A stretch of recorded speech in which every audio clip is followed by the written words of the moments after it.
Bismillahirrahmanirrahim. Assalamualaikum warahmatullahi wabarakatuh. Waalaikumsalam warahmatullahi wabarakatuh. Ya, makasih Mas Hafiz atas waktunya. Kalau boleh tanya, ini pembicaranya ada berapa? Ada berapa? Pembicaranya hanya Bapak, Pak.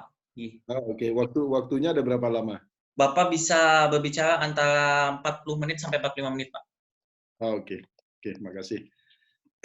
Saya senang sekali bisa hadir di antara teman-teman sekalian di UMY, dan saya dengar juga ada beberapa yang di luar UMY. Saya itu paling nggak bisa nolak kalau yang minta UMY gitu. Jadi kalau permintaannya datang dari alma mater itu sudah nggak tertolakkan lagi gitu. Mudah-mudahan teman-teman semua dalam keadaan sehat. Sebenarnya ini agak sulit ya buat saya menjawab pertanyaannya. Setelah lulus mau apa gitu loh. Mungkin saya dulu juga sama dengan teman-teman sekarang gitu, berada dalam situasi gamang ketika mau lulus gitu. Karena kalau ditanya, kalau yang dimaksud di situ adalah cita-cita, ceritanya akan panjang gitu. Cita-cita awal saya, believe it or not, cita-cita awal saya ketika saya kecil adalah saya ingin jadi sopir bis malam gitu. Buat saya sopir bis malam itu pekerjaan yang prestisius gitu. Karena saya dulu kalau pergi dari merantau, saya merantau umur 14 tahun gitu. 14 tahun merantau sendiri naik bis ke Pulau Jawa, itu perjalanan satu malam duduk di belakang sopir bis ngelihat alangkah hebatnya jadi sopir bis. Waktu itu masih belum pakai power steering ya. Jadi masih steering by power waktu itu. Jadi setirnya gede banget. Jadi dia nyetir dengan tingkat kesulitan yang tinggi, lalu di belakangnya ada 40 nyawa berada di tangannya, menjadi tanggung jawabnya. Berpikir itu sebuah model leadership yang luar biasa jadi sopir bis malam. Jadi cita-cita saya waktu itu pengen jadi sopir bis malam gitu. Tapi kemudian tidak tercapai, kemudian berubah, pengen jadi filosof. Tapi pada saat itu sekolah filsafat paling bagus ketika saya lulus dari pesantren itu adalah Sekolah Tinggi Filsafat Driyarkara di Jakarta. Karena itu Katolik, jadi mungkin keluarga saya pada saat itu yang sangat konservatif belum bisa menerima, dan akhirnya memutuskan masuk arsitek. Tapi kemudian setelah diterima di arsitek, orang tua saya tidak setuju, ingin saya masuk ke hubungan internasional. Jadi akhirnya dengan sedikit KKN pada saat itu, saya bisa diterima di UMY karena almarhum Bambang Sunaryono, Ustadz Bambang Sunaryono itu adalah ustadz saya di pesantren dulu di As-Salam. Jadi selain ngajar di UMY, beliau juga ngajar di As-Salam. Jadi atas kata BLC beliau saya bisa diterima di tengah jalan, sudah di tengah jalan diterima di Universitas Muhammadiyah Yogyakarta yang pada saat itu statusnya masih diridhoi gitu. Pada saat itu status universitas itu ada terdaftar, diakui, kemudian disamakan gitu. Nah, ketika saya masuk ke UMY pada saat itu statusnya bahkan mungkin belum terdaftar, masih diridhoi. Jadi belum ada yang kenal UMY ketika itu. Pokoknya saya dapatnya aja lah. Tapi saya merasa beruntung berada di UMY ketika itu.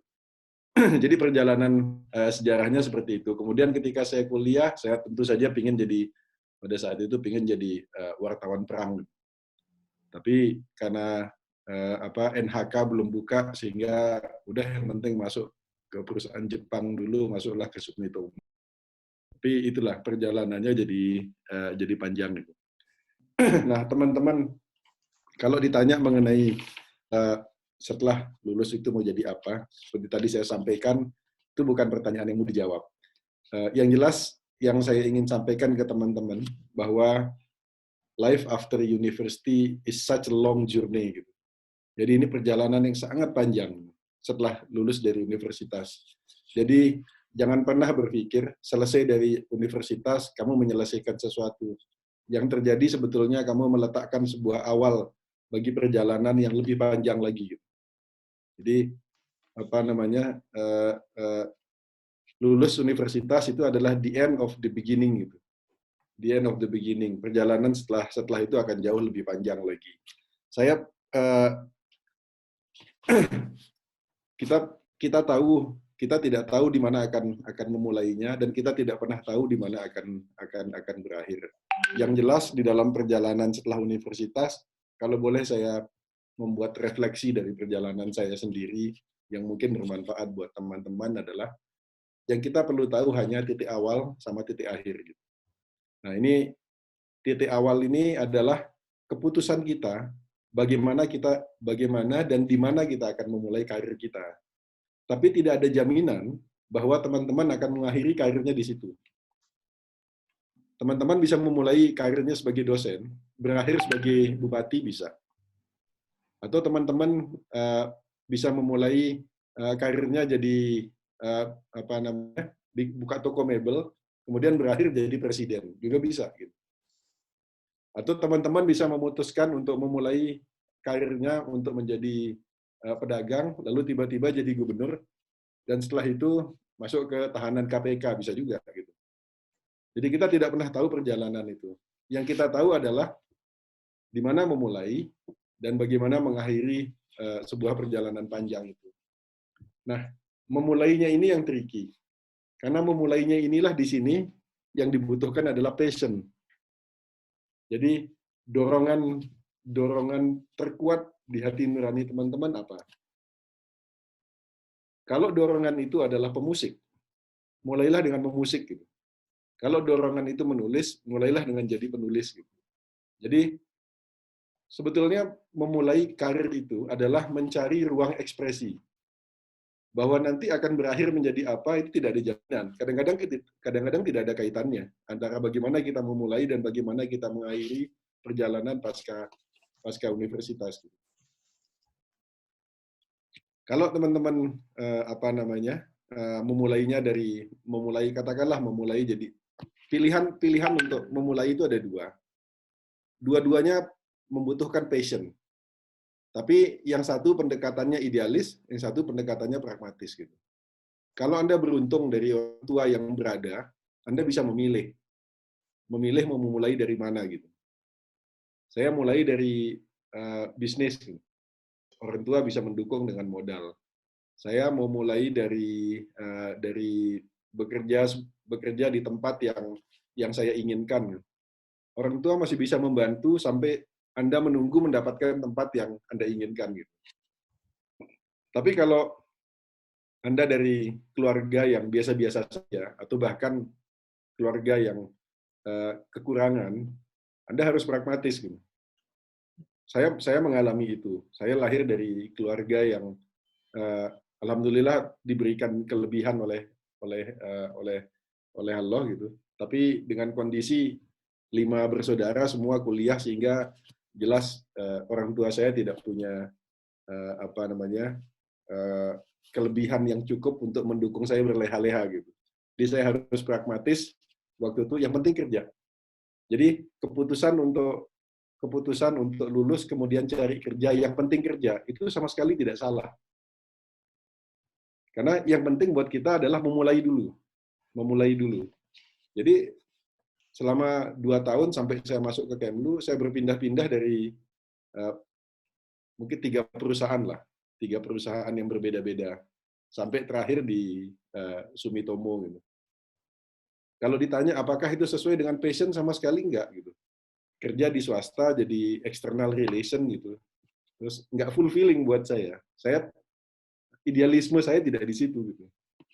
Nggak ada yang bisa, nggak fulfilling ya. Jadi tidak ada pemenuhan idealisme yang saya capai. Gitu. Tapi I have no other choice. Gitu. Saya harus bekerja, saya harus melepaskan diri dari ketergantungan dengan orang tua yang sudah sangat pas-pasan gitu untuk mengurusi anaknya yang 4 yang lainnya. Gitu.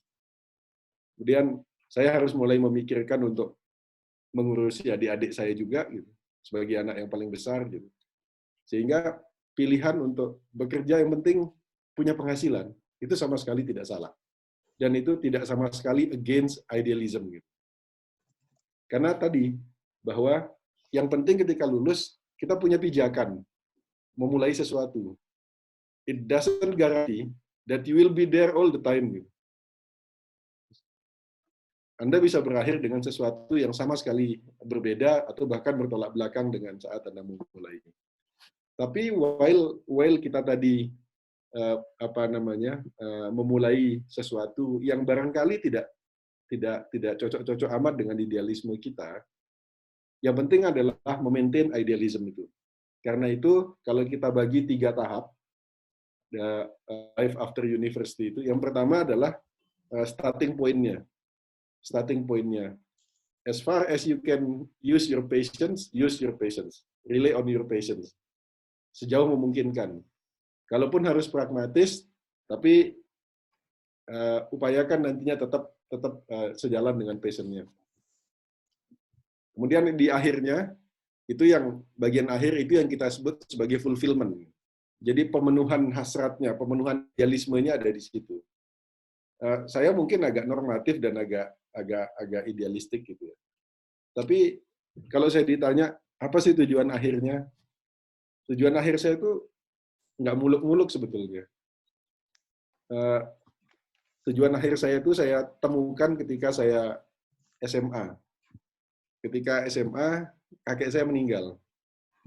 Kakek saya meninggal dunia. Kemudian pas saya lulus SMA, karena saya selama di pesantren 4 tahun saya nggak boleh pulang sama orang tua saya. Jadi setelah bawa ijazah baru pulang, pas kakek saya meninggal. Nah, begitu kakek saya meninggal, saya melihat bahwa ada puluhan ribu orang yang memenuhi jalan mengantarkan beliau ke liang lahatnya. Lalu saya cerita ke kakak dan adik saya yang ada bersama saya ketika itu. Saya bilang bahwa nanti ketika kita mati, berapa banyak ya orang yang akan mengantar kita ke liang lahat. Gitu. Berapa banyak orang yang akan bacakan Al-Fatihah dan mendoakan kita. Gitu. Jadi mungkin supaya orang datang berbondong-bondong mengantarkan saya ke liang lahat, mungkin harus ceritanya panjang. Di pengumuman di masjidnya harus pakai Inna lillahi wa inna ilaihi raji'un, telah berpulang ke rahmatullah, Bapak lalu Muhammad Iqbal. Nah itu mungkin yang terketuk hatinya hanya tetangga kiri kanan aja untuk mengantarkan. Karena yang merasakan kehadiran saya di dunia itu cuma orang itu. Kemudian harus ditambahin putra dari Bapak Tuan Guru Haji lalu Ma'ruf Misbah. Nah, baru datang tuh teman-temannya orang tua saya mengantarkan saya. Cucu dari, nah itulah kemudian yang kenal kakek saya datang. Jadi orang yang banyak datang itu belum tentu karena saya, tetapi karena orang lain, karena kakek saya, karena orang tua saya. Karena we are unknown gitu. Kenapa unknown? Karena nggak pernah ada manfaatnya buat orang lain. Karena tidak pernah ada manfaatnya buat orang lain, maka nggak pernah memberi manfaat kepada orang lain, tidak dirasakan kehadirannya. Sehingga kalau bahasa Arabnya itu wujudihi keadamihi gitu. Jadi ada sama tidak adanya nih orang sama aja gitu. Nggak ada bedanya. Jadi saya mendefinisikan bahwa tujuan hidup saya adalah saya ingin mati dengan cara seperti kakek saya. Jadi saya ingin mati diantar sebanyak mungkin orang. Artinya saya harus jadi orang yang bermanfaat gitu. Memberi manfaat yang sebesar-besarnya bagi sebanyak mungkin orang. Jadi saya mendefinisikannya seperti itu. Kemudian di mana mulainya? Mulainya tadi. Mulainya itu hanya dengan menjaga idealisme, tapi tidak mengekspresikan idealisme. Pokoknya penting kerja dulu. Yang kerja dulu, kemudian sedapat mungkin saya mencari tempat yang memungkinkan saya menemukan idealisme saya. Nah, idealisme saya dituntun oleh orang tua saya. Jadi saya waktu itu ingin jadi wartawan perang, tapi ayah saya ingin anaknya jadi diplomat. Karena beliau bilang bahwa sejak zaman Majapahit belum ada keluarga kita yang jadi diplomat. Jadi udahlah, kalau dengan cara itu saya bisa membahagiakan orang tua saya, ya nggak apa-apa lah, be it gitu. Mungkin ini kesempatan pertama dan belum tentu saya dapat kesempatan berikutnya untuk membahagiakan beliau. Dan akhirnya, alhamdulillah kebetulan diterima di Kemlu gitu pada saat itu. Nah, antara titik awal dengan titik akhir inilah yang kita sebut dengan attitude. Disinilah kemudian yang membentuk itu adalah proses yang di tengah ini, attitude ini. bagaimana Anda bersikap terhadap hidup Anda, bagaimana Anda bersikap terhadap diri Anda menghargai diri sendiri atau tidak gitu. Karena kalau Anda tidak bisa menghargai diri sendiri, apalagi menghargai orang lain. Bagaimana Anda bersikap terhadap orang lain, bagaimana Anda bersikap terhadap pekerjaan Anda gitu. Terus, kalau di tengah jalan Anda gampang tergoda oleh, kalau di pegawai negeri ya, kalau di pegawai negeri itu godaannya kan jabatan, uang, itu godaan. Karena jadi pegawai negeri itu sudah dibuatkan takdirnya, sudah dibuat dari awal gitu. Takdirnya sudah ditentukan dari awal. Gajimu sekian. Gajimu sekian. Jadi jangan berharap lebih dari itu. Karena takdirnya sudah ditentukan. Gajimu sekian. Tahun depan naik 50.000, tahun depan lagi naik 50.000, itu sudah ditentukan. Jadi kantongnya pegawai negeri itu udah kebaca dari dia baru masuk, udah kebaca. Kita udah tahu harusnya berapa uangnya gitu. Kalau masih berharap dapat jauh lebih besar dari itu, nah itu agak-agak apa namanya, agak-agak utopis gitu. Jadi nggak siap memilih jadi pegawai negeri. Nah saya memilih jadi pegawai negeri gitu. Sebagai ruang ekspresi saya adalah pegawai negeri. Nah yang menentukan bagaimana sejauh mana membuat lompatan dari titik awal Anda memulai sampai dengan titik akhir itu adalah attitude. Jadi sikap Anda dalam menjalani itu. Bagaimana Anda tadi saya sampaikan, bagaimana Anda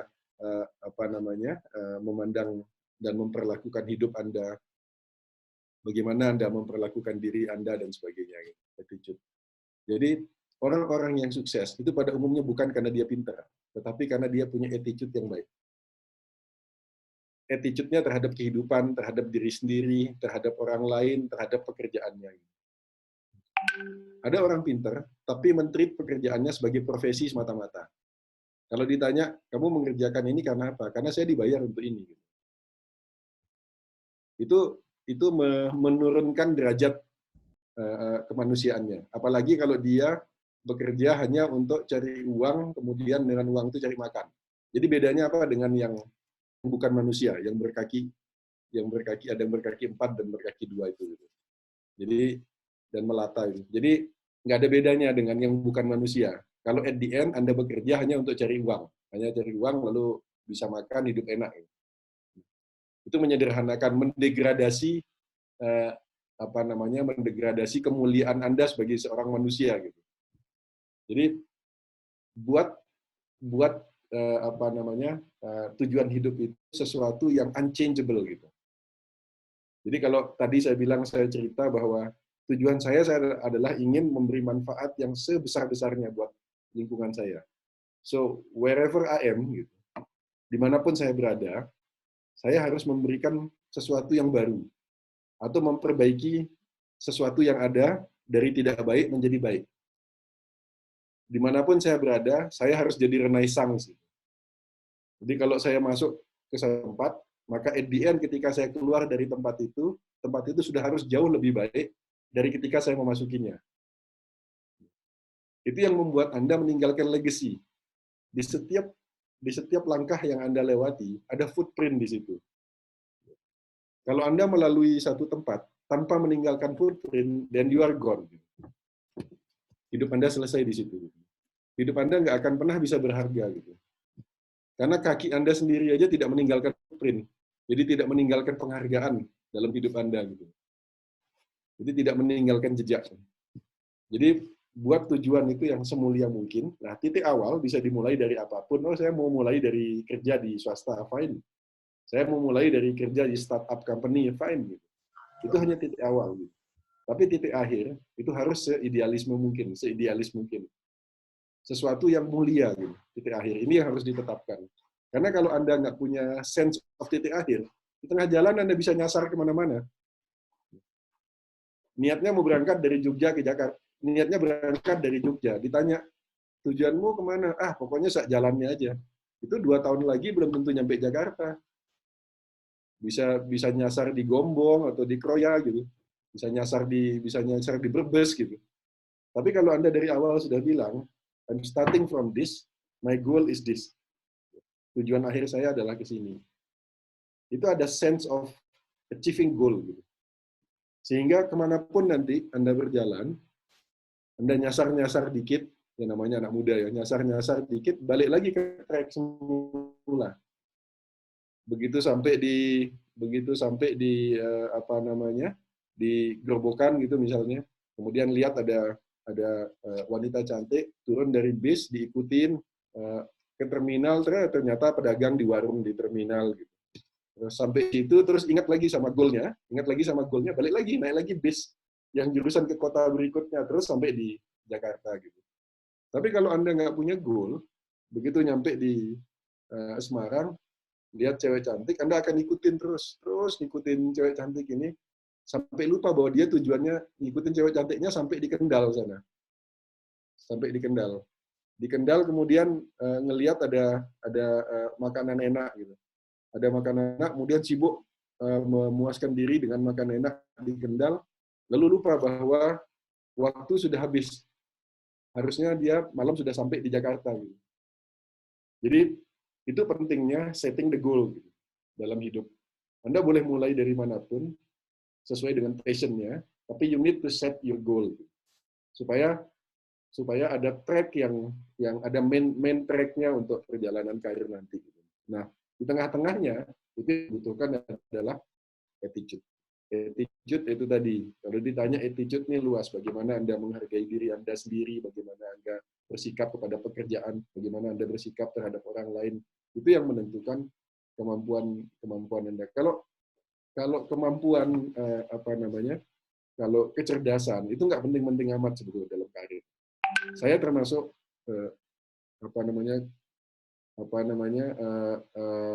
kaum lambrito gitu. Jadi saya itu nggak pintar-pintar amat. Saya termasuk bukan yang cerdas gitu. Tapi attitude itu jauh lebih penting daripada kecerdasan. Jadi kalau Anda sekarang, kalau bisa prestasi Anda sebaik mungkin di kuliah gitu. Tapi nggak ada jaminan kalau IP Anda 3,8 itu nantinya Anda akan lebih berhasil daripada yang IP-nya 3,1. Atau yang dengan IP-nya yang 2,9, nggak ada jaminan. Karena nilai itu hanya cara upaya kita untuk membuat pengukuran itu seobjektif mungkin, itu disebut nilai gitu. Tapi itu nggak ada kaitannya dengan kemampuan dan karir. Kalau Anda dapat nilai A di satu mata kuliah, itu tidak berarti bahwa Anda hebat di mata kuliah itu. Itu hanya mengatakan bahwa Anda sangat memahami apa yang disampaikan oleh dosennya. Jadi apa yang dosen sampaikan itu Anda bisa serap dengan baik. Padahal kemampuannya dosen, ilmunya dosen juga terbatas kan, segitu-gitu juga, segitu-gitu aja di bidang itu. Jadi hanya untuk mengukur daya tangkap Anda terhadap proses perkuliahan, tapi tidak mensimbolisasikan bahwa Anda menguasai ilmu itu. Jadi jangan satisfied hanya dengan nilai gitu. Life is much more than just nilai di perkuliahan. Tapi nilai yang bagus itu juga penting. Nah, jadi saya kembali lagi ke proses tadi. Ada 3 tahap, yaitu starting point, kemudian end point, kalau saya menyebutnya fulfillment. Fulfillment-nya ada di mana? Nah, di tengah-tengahnya itu adalah attitude. Nah, yang lebih penting adalah mempelajari bagaimana attitude yang baik di dalam bekerja. Nah, attitude yang baik di dalam bekerja itu, sebenarnya pekerjaan itu hanya miniatur dari kehidupan. Jadi, kalau Anda ingin punya attitude yang baik dalam bekerja, buatlah attitude yang baik dalam kehidupan sehari-hari. Kalau kehidupan sehari-hari Anda punya attitude yang baik, insya Allah di dalam bekerja juga attitude-nya akan baik. Karena bekerja itu hanya miniatur dari kehidupan itself. Mungkin itu buat pengantarnya secara umum. Lebih baik kita banyak diskusi. Silahkan nanti mau nanya apa aja dalam diskusinya. Feel free untuk nanya. Ini kan kakakmu lagi ngomong, jadi silahkan apa aja yang menurut teman-teman perlu didiskusikan. I would be more than happy to share. Makasih. Terima kasih Pak Lalu. Silahkan nanti teman-teman bisa menyampaikan pertanyaannya via kolom chat ya teman-teman agar supaya kondusif. Juga silahkan jangan takut untuk bertanya. Pak Dr. Lalu adalah orang yang sangat ramah. For your information, jadi waktu wisuda saya 4 Mei 2019 itu yang sambutan itu adalah Pak Lalu waktu itu. Jadi kami waktu itu satu ruangan sportorium yang memotivasi adalah Bapak. Nah, dan kebetulan juga waktu itu Pak Lalu kita sempat berfoto, Pak. Jadi, dan Pak Lalu, teman-teman, walaupun beliau sudah menjadi dubes waktu itu, sangat humble juga dengan Pak Lalu, dan itu sebuah kehormatan. Mungkin sebelum ini Pak, jika sebelum kawan-kawan menyampaikan pertanyaannya, sedikit. Jadi, kebanyakan adalah bisa dari Komat di Jambon di Jakarta Pusat. Nah, Pak Lalu pernah tidak kepikiran misal tidak dalam tanda kutip nauzubillah tidak keterima kayak gitu di Kemenlu, Bapak ingin jadi apa?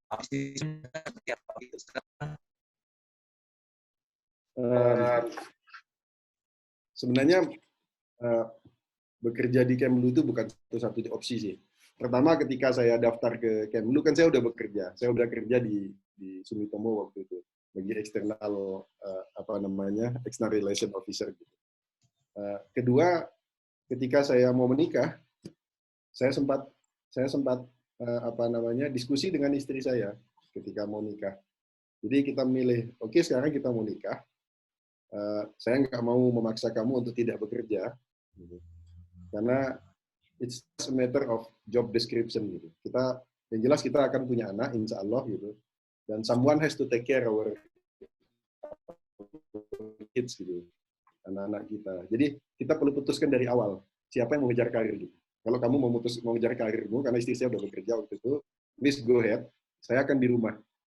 Jadi saya ada tahap di mana saya membuka opsi untuk jadi orang rumahan, bekerja dari rumah pada saat itu. Saya akan di rumah aja. Tapi kalau saya harus mengejar karir saya, ya kamu di rumah. Karena kita minta punya anak, once kita dikasih anak kok semua sibuk di luar gitu, nggak ada yang ngurusin anak gitu. Ya sudah. Dan akhirnya keputusannya ya udahlah saya aja yang take care urusan rumah anak-anak, kamu keluar aja gitu. Oke, diputuskan. Jadi becoming a diplomat is not that so novel gitu ya. Sampai saya nggak punya opsi lain gitu. Kebetulan memang saya di situ diterima dan saya anggap itu amanah gitu. Kalau saya cerita proses saya masuk Kemlu itu kan sebenarnya saya nggak pernah membayangkan gitu. Tuh, saya dulu kan sekamar sama Pak Ade selalu ya, selama kuliah itu Pak Ade Ma'ruf. Jadi bisa tanya ke Pak Ade Ma'ruf itu, saya nggak pernah bicara mengenai rencana masuk Kemlu gitu. Karena memang nggak pernah ada dalam bayangan saya masuk Kemlu. Ayah saya yang minta saya masuk Kemlu. Nah ketika saya diminta orang tua saya untuk mendaftar, saya ikut tes, gitu. Kemudian saya bilang sama orang tua saya, Pak, kita nggak punya siapa-siapa gitu loh. Waktu saya antri aja di depan saya yang ngantri kolonel. Dan kolonelnya bilang, saya dengar waktu itu, saya mewakili atasan saya untuk ngambilin nomor urut gitu, ujian gitu.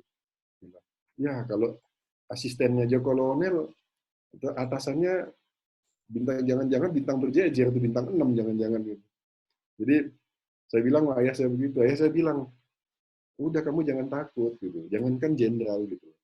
Terus anaknya Jibril sekalipun sainganmu, kalau memang Allah menginginkan kamu di situ, ya kamu akan di situ katanya. Jadi saya semangat. Nah setelah tes 6 tahap, di terakhir wawancara, saya doa ke orang tua saya. Saya telepon orang tua saya bilang, Pak, ini udah terlanjur Pak ya, saya udah sampai tahap akhir nih, besok saya wawancara. Gitu. Mohon doanya supaya keterima. Malah ayah saya bilang, Pak, pernah doain kamu untuk pendidikan. Bapak doain kamu diterima di tempat yang terbaik. Kalau kamu tidak diterima di Kemlu, ya berarti itu bukan yang terbaik menurut Allah. Gitu.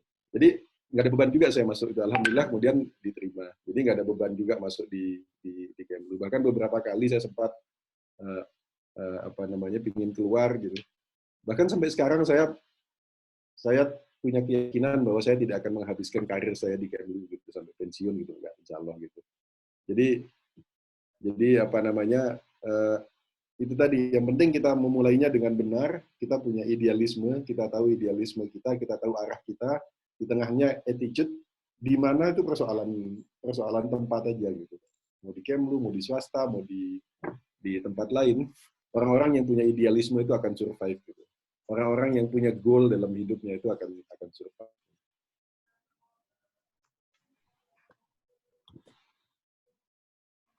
Baik, terima kasih Pak Lalu. Jadi teman-teman tadi bisa mendengarkan ya bahwa bagaimana proses beliau ketika berproses untuk masuk ke Kementerian Dalam Negeri. Memang ibaratnya itu langkahnya berarti insya Allah akan diterima. Dan menarik juga kalau Bapak memandang bahwa cita-cita pertama Bapak mungkin itu jadi supir bus ya Pak ya.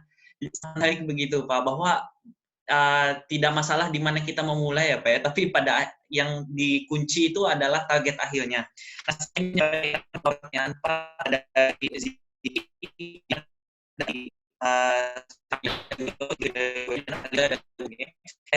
pertanyaan mereka ini kira-kira seperti ini Pak.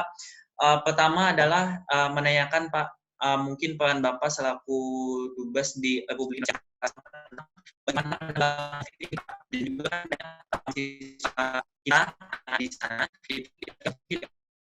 PPI ataukah apakah seperti mungkin di Australia Pak, kebetulan Hafiz berkuliah di Monash University, jadi koordinasi antara Bu Spika, Pak Kristianto dengan kawan-kawan itu adalah misalkan ada Zoom, ada diskusi segala macam dan para mahasiswa seperti itu Pak.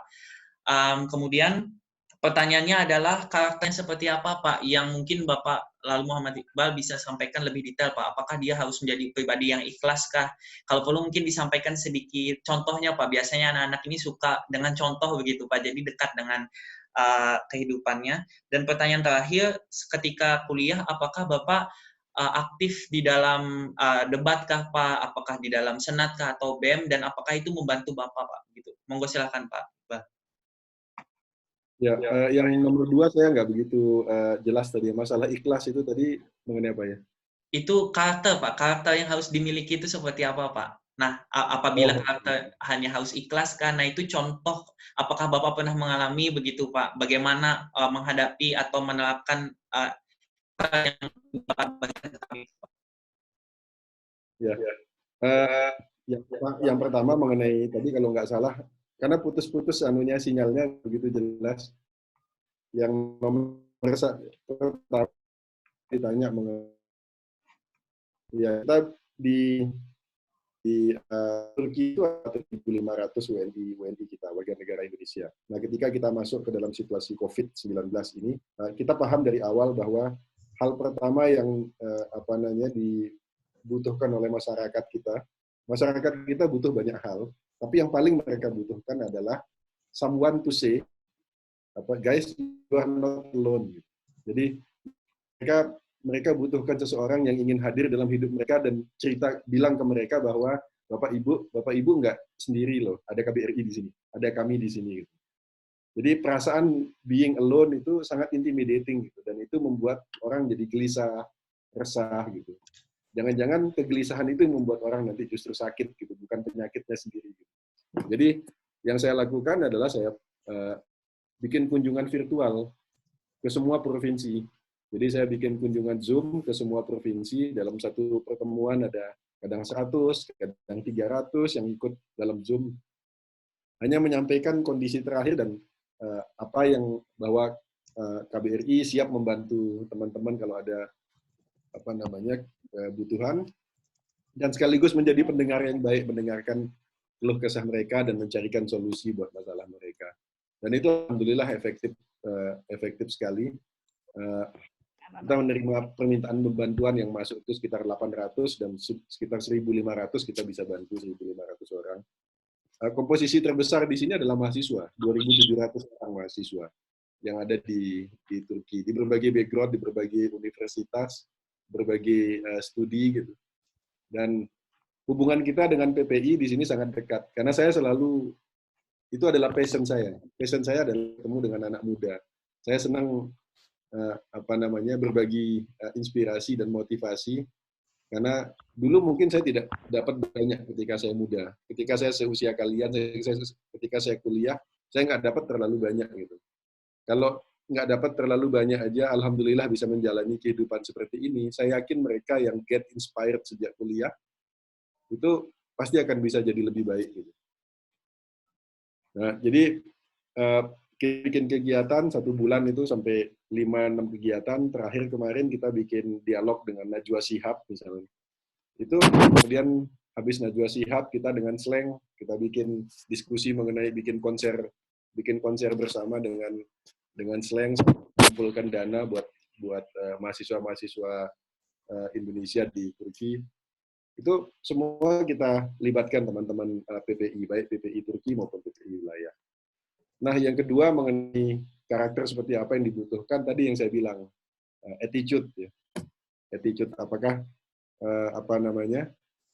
attitude itu adalah bagaimana Anda bersikap terhadap diri Anda sendiri, bagaimana Anda bersikap ketika menghadapi tantangan, bagaimana Anda bersikap terhadap orang lain, bagaimana Anda bersikap terhadap pekerjaan. Itu yang menentukan Anda berhasil atau tidak.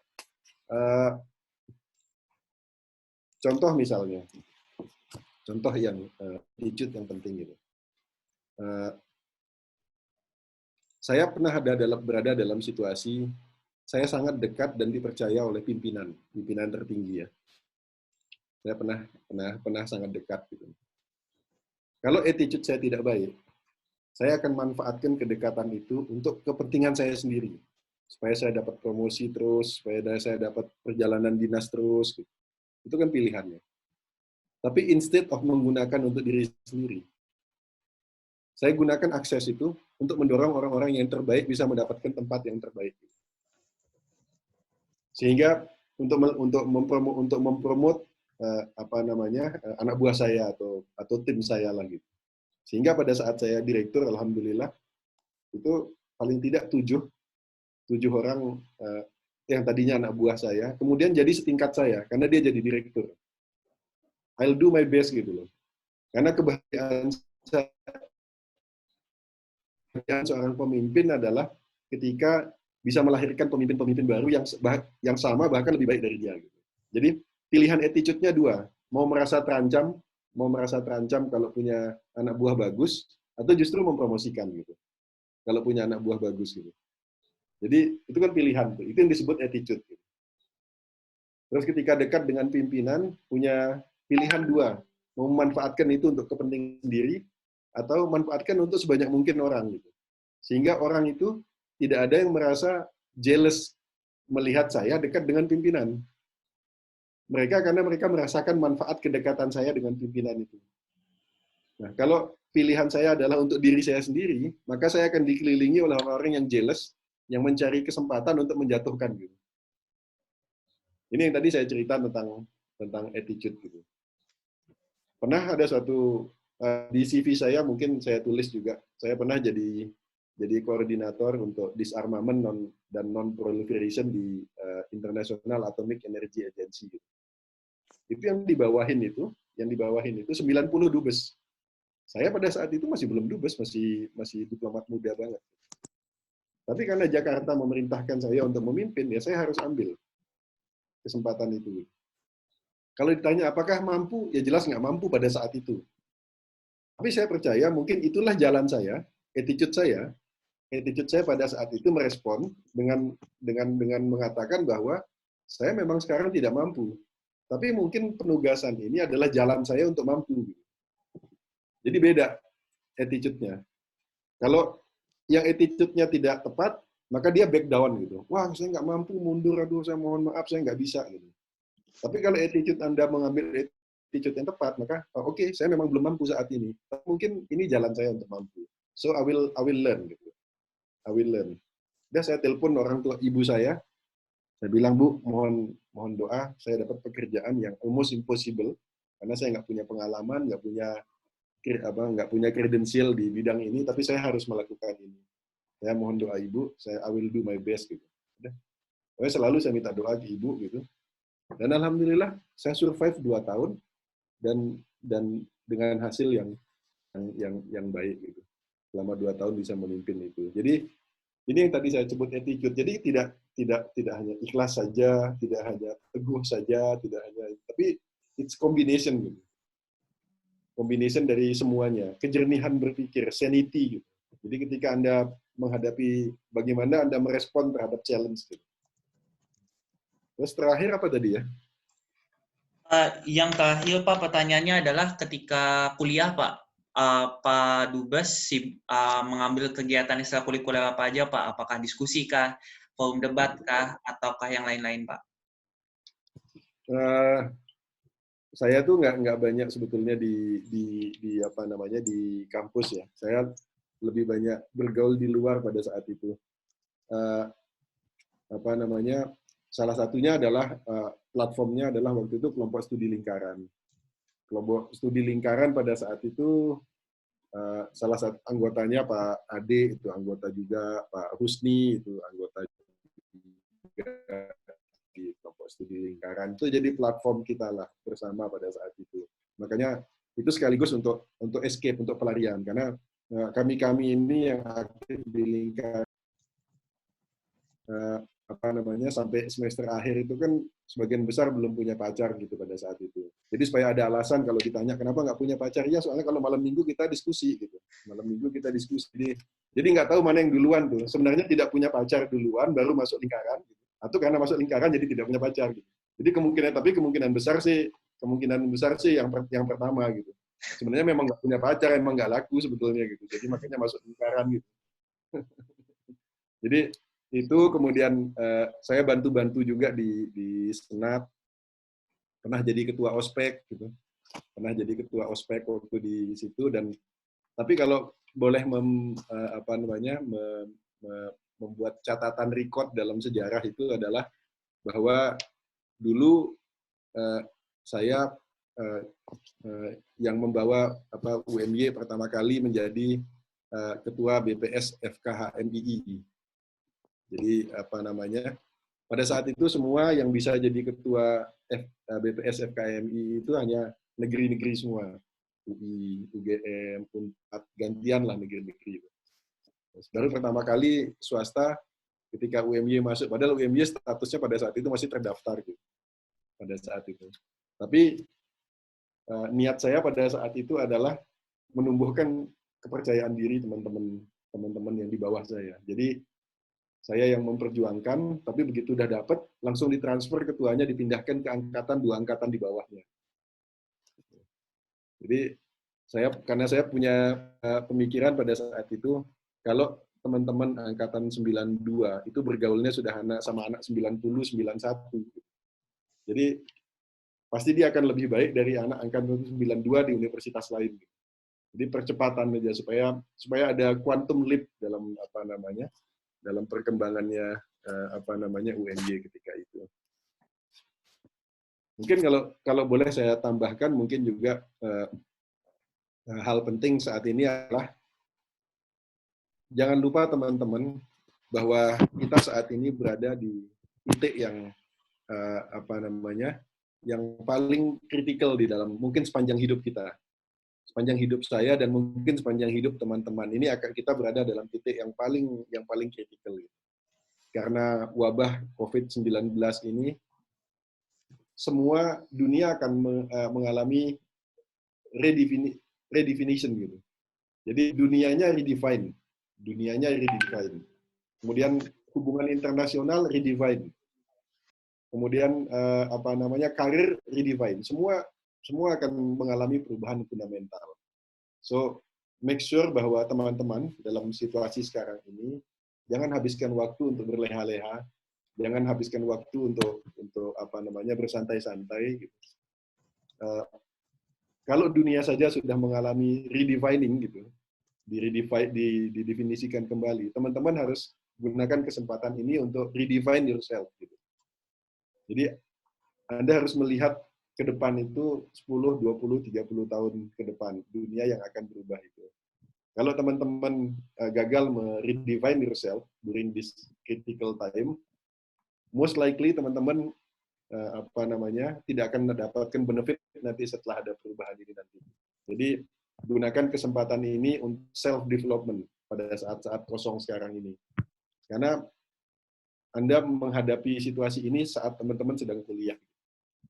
Jadi jauh lebih penting kita teman-teman belum menemukan bentuk gitu. Kalau kami yang sudah agak tua ini sudah menemukan bentuknya, tinggal melanjutkan. Nah, teman-teman kuliah sendiri itu adalah waktu yang sangat kritikal gitu. Ditambah lagi dengan situasinya memang sedang kritikal gitu. Jadi kebutuhan buat teman-teman untuk self development, untuk redefine tujuan hidup, membangun tujuan hidup itu sangat penting. Saya percaya ke depan mereka yang akan bisa survive di dunia pasca COVID-19 ini adalah those people yang punya punya kemampuan spiritual yang tinggi. Karena dunianya jauh lebih keras pasca ini. Spiritual itu bagi bukan ilmu bukan ilmu goib, bukan gitu maksudnya. Tapi juga tidak langsung terkait dengan agama. Spiritual is spiritual. Jadi sikap spiritual gitu. Kekuatan hati yang kuat itu sangat sangat penting gitu untuk situasi seperti ini. Terima kasih. Baik, terima kasih Pak Iqbal atas penyampaiannya. Masih ada beberapa pertanyaan lagi, Pak. Jika diperbolehkan, Pak Dubes, apakah boleh kawan-kawan peserta ini bertanya secara langsung via video, Pak? Silakan. Oke, baik. Panggilnya jangan Pak Dubes gitu. Pak Iqbal atau Kak Iqbal soalnya. Siap, Kak Iqbal. Baik Kak. Makasih ya. Jadi canggung nih Pak, tapi oke. Silakan untuk kawan-kawan yang mungkin dari Zikri dulu ya. Nanti Zikri silahkan bertanya via video. Nanti untuk kawan-kawan yang lain kita sesuai kondisikan. Insya Allah pertanyaannya akan tersampaikan semua. Silakan Zikri. Terima kasih kesempatannya Bang Hafiz. Ya, Assalamualaikum Pak. Saya sebenarnya sih tadi ingin bertanya ya, Kak. Pertanyaan yang pertama terkait tentang karakter itu Pak. Kita kan sebagai mahasiswa HI itu kan nggak usah mahasiswa HI, tetap mahasiswa aja kayak akhir dari misalnya mulai lulus jadi apa, tetap kita endnya tuh tidak tahu mau jadi apa gitu. Tetap ya prosesnya aja gitu, jalan gimana, tetap ya resultnya pun nggak tahu mau jadi apa, tergantung proses. Tapi tetap beberapa mahasiswa pun nanti ada juga kekeh gitu ya. Idealismenya harus misalnya dokter, pengen jadi dokter. Anak HI ya, maksudnya number one goals-nya pengen jadi diplomat atau masuk ke Menlu. Yang saya ingin poinkan itu Pak, daripada kita ingin minta tips dan trik dari seorang yang sudah sukses, mending kita minta kayak karakteristiknya apa Pak, biar kita bisa building dari sekarang tuh apa, kayak ciri-ciri dan tips dan harusnya kita dari sekarang tuh baca-baca apakah atau membangun interest kemana dulu kah bagi orang yang pengen jadi diplomat dari awalnya Pak. Itu. Dan juga saya ingin tanya pertanyaan kedua, struggle-nya lebih berat mana, jadi di direktur perlindungan WNI atau jadi dubes sekarang Pak? Itu aja. Terima kasih Pak. Assalamualaikum warahmatullahi wabarakatuh. Baik, Kak Iqbal mau ditampung dulu Kak, atau saya persilahkan yang lain? Silakan yang lain aja, dua-dua dulu. Oke, baik. Tadi dari Unuyo ya, ini Zikri dari UMY, ada Zevanya ya. Apakah berhadir Zevanya? Halo, cek. Oke. Jika Zevanya belum siap, mungkin untuk kawan-kawan silahkan bisa langsung saja yang ingin menanyakan langsung melalui via suara, silahkan. Oke, kalau belum ada sambil nunggu ya. Iya, maaf. Maaf tadi koneksi. Ada ya? Ada. Silahkan. Silahkan Zevanya disampaikan jurusan dan kampusnya dari mana dan pertanyaannya apa. Mungkin langsung bisa ke inti ya. Silahkan. Oh iya. Jadi selamat sore Bapak. Ya, perkenalkan Pak, nama saya Zevanya. Saya berasal dari HI Universitas Respati Yogyakarta. Di sini Pak, saya memiliki dua pertanyaan. Yang pertama itu, bagaimana sih Pak kendala yang Bapak hadapi atau struggle yang Bapak hadapi sekarang ini dalam mengatasi isu COVID-19, terlebih dalam menjaga warga negara Indonesia yang berada di Turki itu sendiri, Pak. Kemudian Pak, untuk pertanyaan yang kedua tadi sudah dijawab juga Pak oleh Bapak yang tadi sudah disampaikan oleh kakak moderator, Kak Hafiz, mengenai tentang aktivitas Bapak di kampus dan achievement Bapak selama masa kuliah itu sih Pak. Jadi poin utamanya yang saya ingin tanyakan Bapak, struggle dan kendala apa yang Bapak hadapi saat ini untuk mengatasi isu COVID-19 bagi melindungi warga negara Indonesia yang ada di Turki. Terima kasih Pak. Oke, kira-kira monggo silahkan Kak Iqbal jika ingin sudah siap untuk menjawab, silahkan monggo Kak. Oke, makasih dari Zikri tadi ya. Ini ada yang mau saya luruskan dulu ke teman-teman, bahwa kuliah di HI itu nggak ada urusannya dengan menjadi diplomat atau masuk Kemlu. Anda bayangkan, 1 tahun di Kemlu itu hanya menerima sekitar 80-100 orang per tahun. Itu jumlah mahasiswa UMY aja, per angkatan, mungkin sudah 4 kali lipat lebih banyak dari itu kan. Kita belum ngomong ada berapa puluh kampus HI yang ada di Indonesia gitu. Jadi menurut saya menjadi seorang mahasiswa HI itu adalah membangun perspektif hubungan internasional. Apa bedanya ketika dia nanti lulus dari HI? Harapannya ketika lulus dari HI nanti, kalau dia memilih menjadi jadi pedagang daging gitu. Apa bedanya toko daging, pedagang daging alumni HI sama pedagang daging bukan alumni HI? Kalau pedagang daging yang bukan alumni HI, dia akan ngelihat peluang menjual daging itu adalah, oke, sekarang ada yang mau naruh daging di tempat saya 1 kuintal per hari. Jadi saya jual harganya sekian. Jadi tingkat keuntungan saya sekian. Buat dia, elemen untuk menentukan berapa keuntungan yang bisa dicapai, terus peluang pengembangan bisnisnya ke depan, itu sebatas apa yang dia lihat di sekitarnya. Tapi anak yang lulusan HI, itu dia akan lihat, oh, impor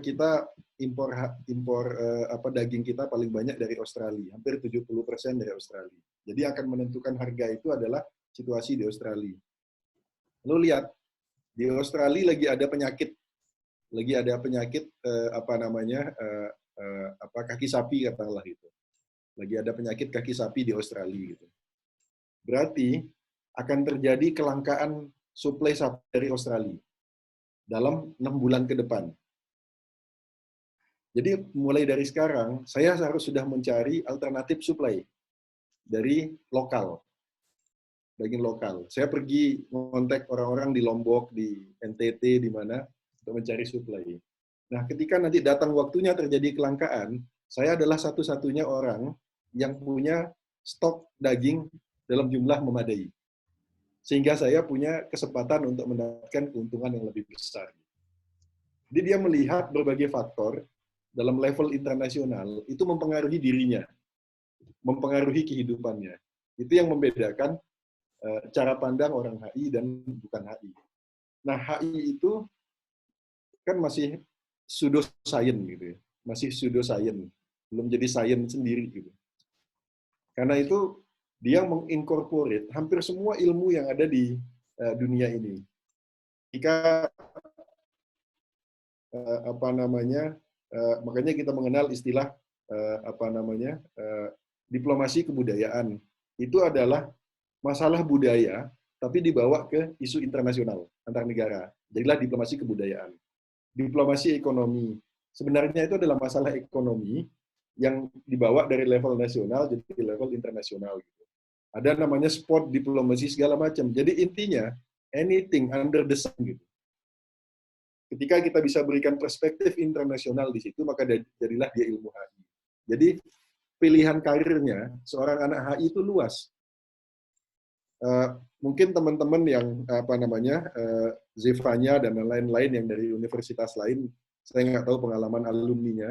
Tapi kalau kita lihat alumni UMY, hanya berapa gelintir yang jadi diplomat? Mungkin 4 atau 5 sampai sekarang, 5 orang yang jadi diplomat. Gitu.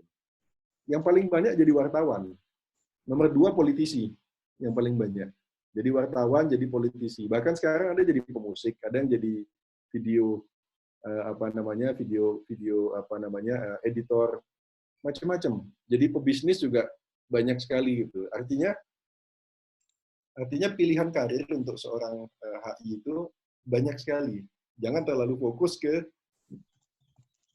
Kemlu gitu. Jangan terlalu fokus ke Kemlu. Kalau mau nyoba di Kemlu boleh aja gitu. Tapi tidak diterima di Kemlu, it's not the end of everything. Gitu. Jangan-jangan Anda bisa jadi lebih sukses di luar Kemlu gitu nantinya gitu. Karena jalannya banyak. Jadi fondasi seorang HI itu sangat kuat. Nah, mengenai karakter, saya tadi sampaikan itu blend ya. Jadi nggak bisa disebutkan hanya 1-2 karakter orang bisa berhasil itu. Tapi mungkin beberapa karakter yang penting itu adalah satu, social skill, kemampuan dia berinteraksi dengan orang. Jadi termasuk di dalamnya kemampuan mendengar, kemampuan berempati, itu termasuk social skill gitu. Kemampuan-kemampuan yang membuat Anda eksis, survive di lingkungan sosial Anda gitu. Kemampuan empati, kemampuan mendengar, kemampuan untuk itu tadi sangat penting. Kemudian resilience. Resilience itu ketahanan gitu. Jadi Anda tidak gampang back down. Gitu. Setiap tantangan yang Anda terima dalam hidup Anda bisa mengkonversi itu menjadi peluang. Itu berarti Anda punya resilience yang sangat kuat. Tapi kalau setiap tantangan Anda jatuh dalam tantangan itu, atau Anda komplain, ngeluh dengan tantangan itu, berarti Anda tidak punya resilience. Anda dikatakan punya resilience kalau setiap tantangan yang dihadapi itu bisa dikonversi menjadi peluang. Itu resilience. Nah, kemudian bahasa jelas penting. Because language is the window of the world. Gitu. Jadi lebih banyak Anda menguasai bahasa, lebih bagus. Saya beruntung dari pesantren, jadi sejak awal udah belajar bahasa Arab. Jadi Arab, Inggris, saya belajar sendiri bahasa otodidak, belajar bahasa Itali, saya belajar bahasa sendiri otodidak. Bahasa Turki juga saya otodidak gitu sejak riset S3 gitu. Jadi kalau boleh menyebutkan tadi social skill, resilient sama bahasa, ini penting buat anak-anak HI 3 itu. Kemudian pertanyaannya, dubes sama direktur lebih challenging mana? Dua-duanya berat. Dua-duanya berat, tapi tantangannya memang berbeda. Gitu. Kalau direktur lebih challenging dalam pengertian karena kewenangannya terbatas, anggarannya terbatas, tapi tuntutannya luar biasa yang harus dipikirkan sedunia yang harus dipikirkan. Jadi teman-teman itu berangkat gelap, pulang gelap itu sudah biasa tiap hari teman-teman yang di Direktorat Perlindungan WNI. Mungkin challenging-nya dalam pengertian seperti itu. Kalau di sebagai dubes, challenging-nya adalah karena di atasnya cuma ada presiden sama Tuhan gitu. Jadi dikasih tanggung jawabnya berat banget, nggak ada tempat untuk meminta arahan, meminta bantuan gitu. Ya do everything yourself gitu dan tanggung jawab sendiri juga. Semua harus ditanggung jawabkan sendiri. Kalau dulu kan pada saat jadi direktur di atasnya masih bisa berlindung, ada menteri, ada wakil menteri gitu. Masih bisa berlindung gitu. Jadi bisa meminta arahan. Sekarang nggak ada arahan yang bisa diminta karena di atasnya cuma ada presiden sama Tuhan aja. Jadi harus betul-betul sudah siap. Zevanya, kendala tantangan WNI di Turki, ya sama dengan tantangan WNI di berbagai tempat. Yang challenging adalah karena kita di Turki itu ada 2 segmen besar mahasiswa, itu 2.700 orang dan sangat kritis. Kebetulan mahasiswa di Turki itu kan menengah ke bawah ya, tidak seperti di Amerika, nggak seperti di Eropa dan Australia gitu. Karena memang biaya hidup murah di Turki, jadi banyak yang memilih ke sini. Yang kedua, sekitar 1.500 orang itu adalah spa terapis. Jadi teman-teman yang bekerja di spa terapis ini, dari 10 orang spa terapis itu 11 wanita gitu. Jadi hampir semua wanita gitu, yang spa terapisnya. Dan COVID ini sudah mulai dirasakan oleh mereka dampaknya sejak bulan Januari. Jadi pada bulan Januari dan Februari itu, sudah lebih dari setengahnya sudah diberhentikan dari pekerjaan. Dan setengahnya lagi statusnya masih bekerja, tapi sudah nggak ada tamu. Padahal mereka-mereka ini dari keluarga tidak berada, kebanyakan dari Bali, yang datang ke sini mencari nafkah. Jadi ketika mereka berhenti bekerja, ketika mereka tidak ada lagi tamu, yang terkena dampaknya bukan hanya mereka, tapi keluarga yang bergantung ekonominya dari mereka di Indonesia sana. Jadi dua. Makanya di awal fokus kami adalah menghandle yang 1.500 orang ini. Bagaimana memastikan mereka bisa tetap survive hidup di Turki. Banyak diantaranya yang sudah izin tinggalnya sudah nggak ada. Ini kita komunikasi dengan pemerintah setempat supaya diizinkan untuk tinggal sampai situasi normal dan tanpa denda. Gitu. Kemudian ada yang sakit, kita bisa handle. Ada yang sudah tidak punya tempat tinggal, kita harus carikan tempat tinggal sedapat mungkin, karena anggaran kita terbatas, sedapat mungkin kalau ada asrama-asrama yang kosong kita pakai juga. Gitu. Di sini kita pinjam. Jadi alhamdulillah networking kita di Turki cukup bagus sehingga banyak sekali pihak-pihak yang ikut membantu menyelesaikan masalah WNI. Mungkin itu, terima kasih. Baik, terima kasih Kak Iqbal atas jawabannya. Silahkan lanjut, mungkin dari Modi dulu ya. Silahkan Mod disampaikan pertanyaannya dan jurusan serta nama panggilan, silahkan. Oke. Assalamualaikum Pak, perkenalkan nama saya Maudi, saya jurusan Hubungan Internasional dari UMY.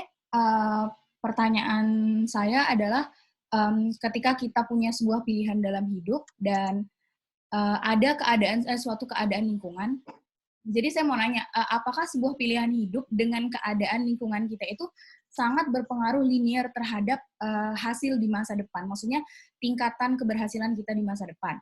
Terus jika memang keadaan lingkungan itu sangat berpengaruh, apakah itu termasuk suatu hambatan atau hanya segelintir faktor?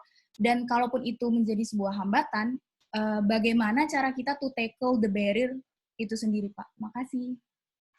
Terima kasih, Modi. Silahkan dilanjutkan untuk Zizi dulu ya. Habis Zizi, terus Vidya. Izin Pak, untuk sesi ini ada 3. Silahkan Zizi. Oke Pak, perkenalkan nama saya Zizi dari HIUMY angkatan 2017. Saya sebenarnya sangat tertarik sih Pak dengan Bapak dengan bilang tadi. Boleh namanya diulang tadi nggak begitu jelas? Zizi Pak. Oh Zizi, oke Zizi. Ya Zizi dari HIUMY. Kalau tadi Kak Hafiz pernah foto, kita juga pernah foto kok Pak bareng.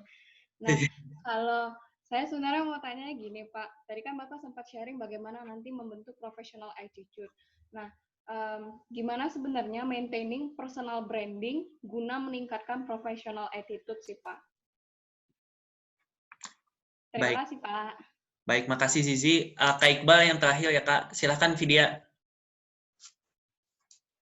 Oke, terima kasih. Assalamualaikum Pak. Sore, saya Vidya dari HIUMY 2018. Mau tanya Pak, kan ada konsentrasi HI itu ada 3 ya Pak, MNC, NGO, dan diplomasi. Nah, saya sendiri tuh masih bingung gitu Pak untuk memilih apa, karena bagi saya 3-3-nya itu worth it, dan mungkin Bapak bisa kasih saran atau tips untuk memilih konsentrasi itu, karena dari starting point, attitude, dan fulfillment yang Bapak terapkan dalam kehidupan itu sepertinya enak sekali untuk menentukan pilihan. Mungkin bisa dijelaskan Pak, terima kasih.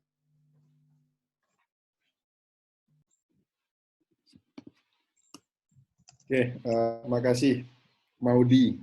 Tadi nanyakan mengenai pilihan sejauh mana. Kalau saya tidak salah memahami, tadi Maudi nanyakan sejauh mana pilihan itu berpengaruh, pilihan dan lingkungan berpengaruh terhadap karir ya, kalau nggak salah. Kira-kira seperti itu. Sebenarnya bukan yang menentukan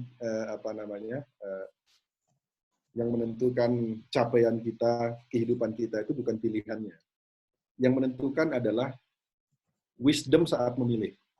Wisdom kita saat memilih. Apa wisdom yang kita gunakan saat memilih? Maudi punya pacar. Ada cowok nih datang. Pilihan. 3 pilihan. Yang satu kaya. Yang satu sudah already kaya. Udah kaya, memang bapak ibunya kaya, kuliah juga bawa mobil gitu. Jadi udah ketahuan kaya gitu. Yang satunya apa namanya? Kucel lah, agak kucel dikit gitu. Agak kucel tapi kalau diajak ngomong kayaknya orang ini punya determinasi untuk masa depan gitu. Punya masa depan. Oke. Yang ketiga yang nggak jelas lah, alay lah gitu ya, nggak jelas gitu yang apa namanya? Gaje gitu ada. Jadi kemudian wisdom-nya apa pada saat memilih? Kemudian Audi memutuskan, oke, saya ingin pria yang sukses, tapi saya ingin menjadi bagian dari kesuksesan dia dalam proses itu. Dan Audi memilih yang kedua, gitu. Karena dia belum sukses, belum punya apa-apa. Dan Audi memilih dia karena ngelihat bahwa dia punya profil orang sukses, dan saya ingin menjadi bagian dari kesuksesan dia gitu. Ikut mulai dari nol meniti gitu. Daripada dapat yang karena yang menentukan kamu sukses atau tidak itu adalah wisdom-nya pada saat memilih. Jadi bukan pilihannya itu. Karena kalau pilihan Tuhan yang kasih pilihan. Dikasih pilihan A, B, C, D gitu. Tapi wisdom apa yang digunakan oleh Audi untuk membuat pilihan itu. Saya pada saat itu apa namanya? Sudah kerja di Sumitomo. Gaji saya kalau didolarkan itu sekitar 2.000 pada saat itu baru lulus ya. Baru lulus setahun lah. Sekitar 2.000 US dollar gitu. Padahal biaya hidup saya ketika saya kuliah itu cuma 15 US dollar gitu. Kiriman saya cuma sekitar habisnya 100.000 saya biaya hidup saya di Jogja ketika itu. Jadi much more than I need gitu. Saya dapat duitnya ketika saya bekerja pertama kali. Lalu orang tua saya tiba-tiba ngirimin saya potongan koran minta saya masuk ke Kemlu, daftar ke Kemlu. Out of nowhere gitu. Minta saya masuk ke Kemlu. Saya tahu bahwa gaji pegawai negeri, karena banyak keluarga saya pegawai negeri, saya tahu bahwa gajinya not even cukup buat saya bayar kos-kosan di Jakarta. Gitu. Tapi saya punya keyakinan yang sangat kuat bahwa if I do something untuk membahagiakan bapak ibu saya, Allah gitu, and the universe gitu, will find a way buat saya untuk berhasil di situ. Gitu. Karena ridhonya ibu bapak saya itu akan membuat jalan saya kebuka gitu. Yang mungkin saya sendiri tidak akan mampu membuka jalan itu. Tetapi dengan ridhonya orang tua saya bisa membuka jalan yang almost impossible buat saya. Jadi wisdom-nya adalah itu. Gitu. Jadi masalah penghasilan kemudian saya kesampingkan. Jadi dalam memilih itu lebih ke menurut saya ke wisdom-nya Audi nanti. Wisdom-nya Audi dalam memilih itu apa, itu lebih penting daripada pilihannya itu sendiri. Nah, mengenai personal branding, Zizi tadi. Saya agak susah ngasih pengalaman yang lain ya. Saya ngasih pengalaman diri saya sendiri. Ketika saya di Rumania, saya dapat penghargaan dari Menteri Pariwisata ketika itu.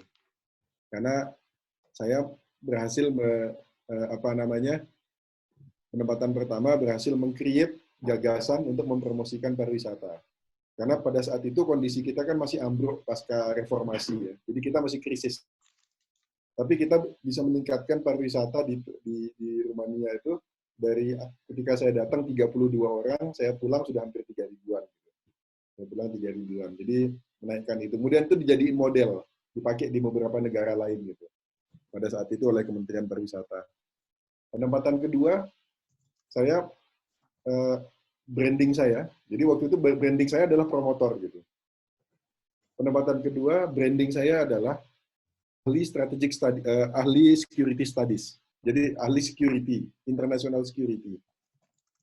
Jadi orang nanya kepada saya semua, kalau udah terkait dengan senjata nuklir, terkait dengan keamanan internasional, saya diminta pendapatnya. Karena brandingnya adalah nuklir. ahli nuklir.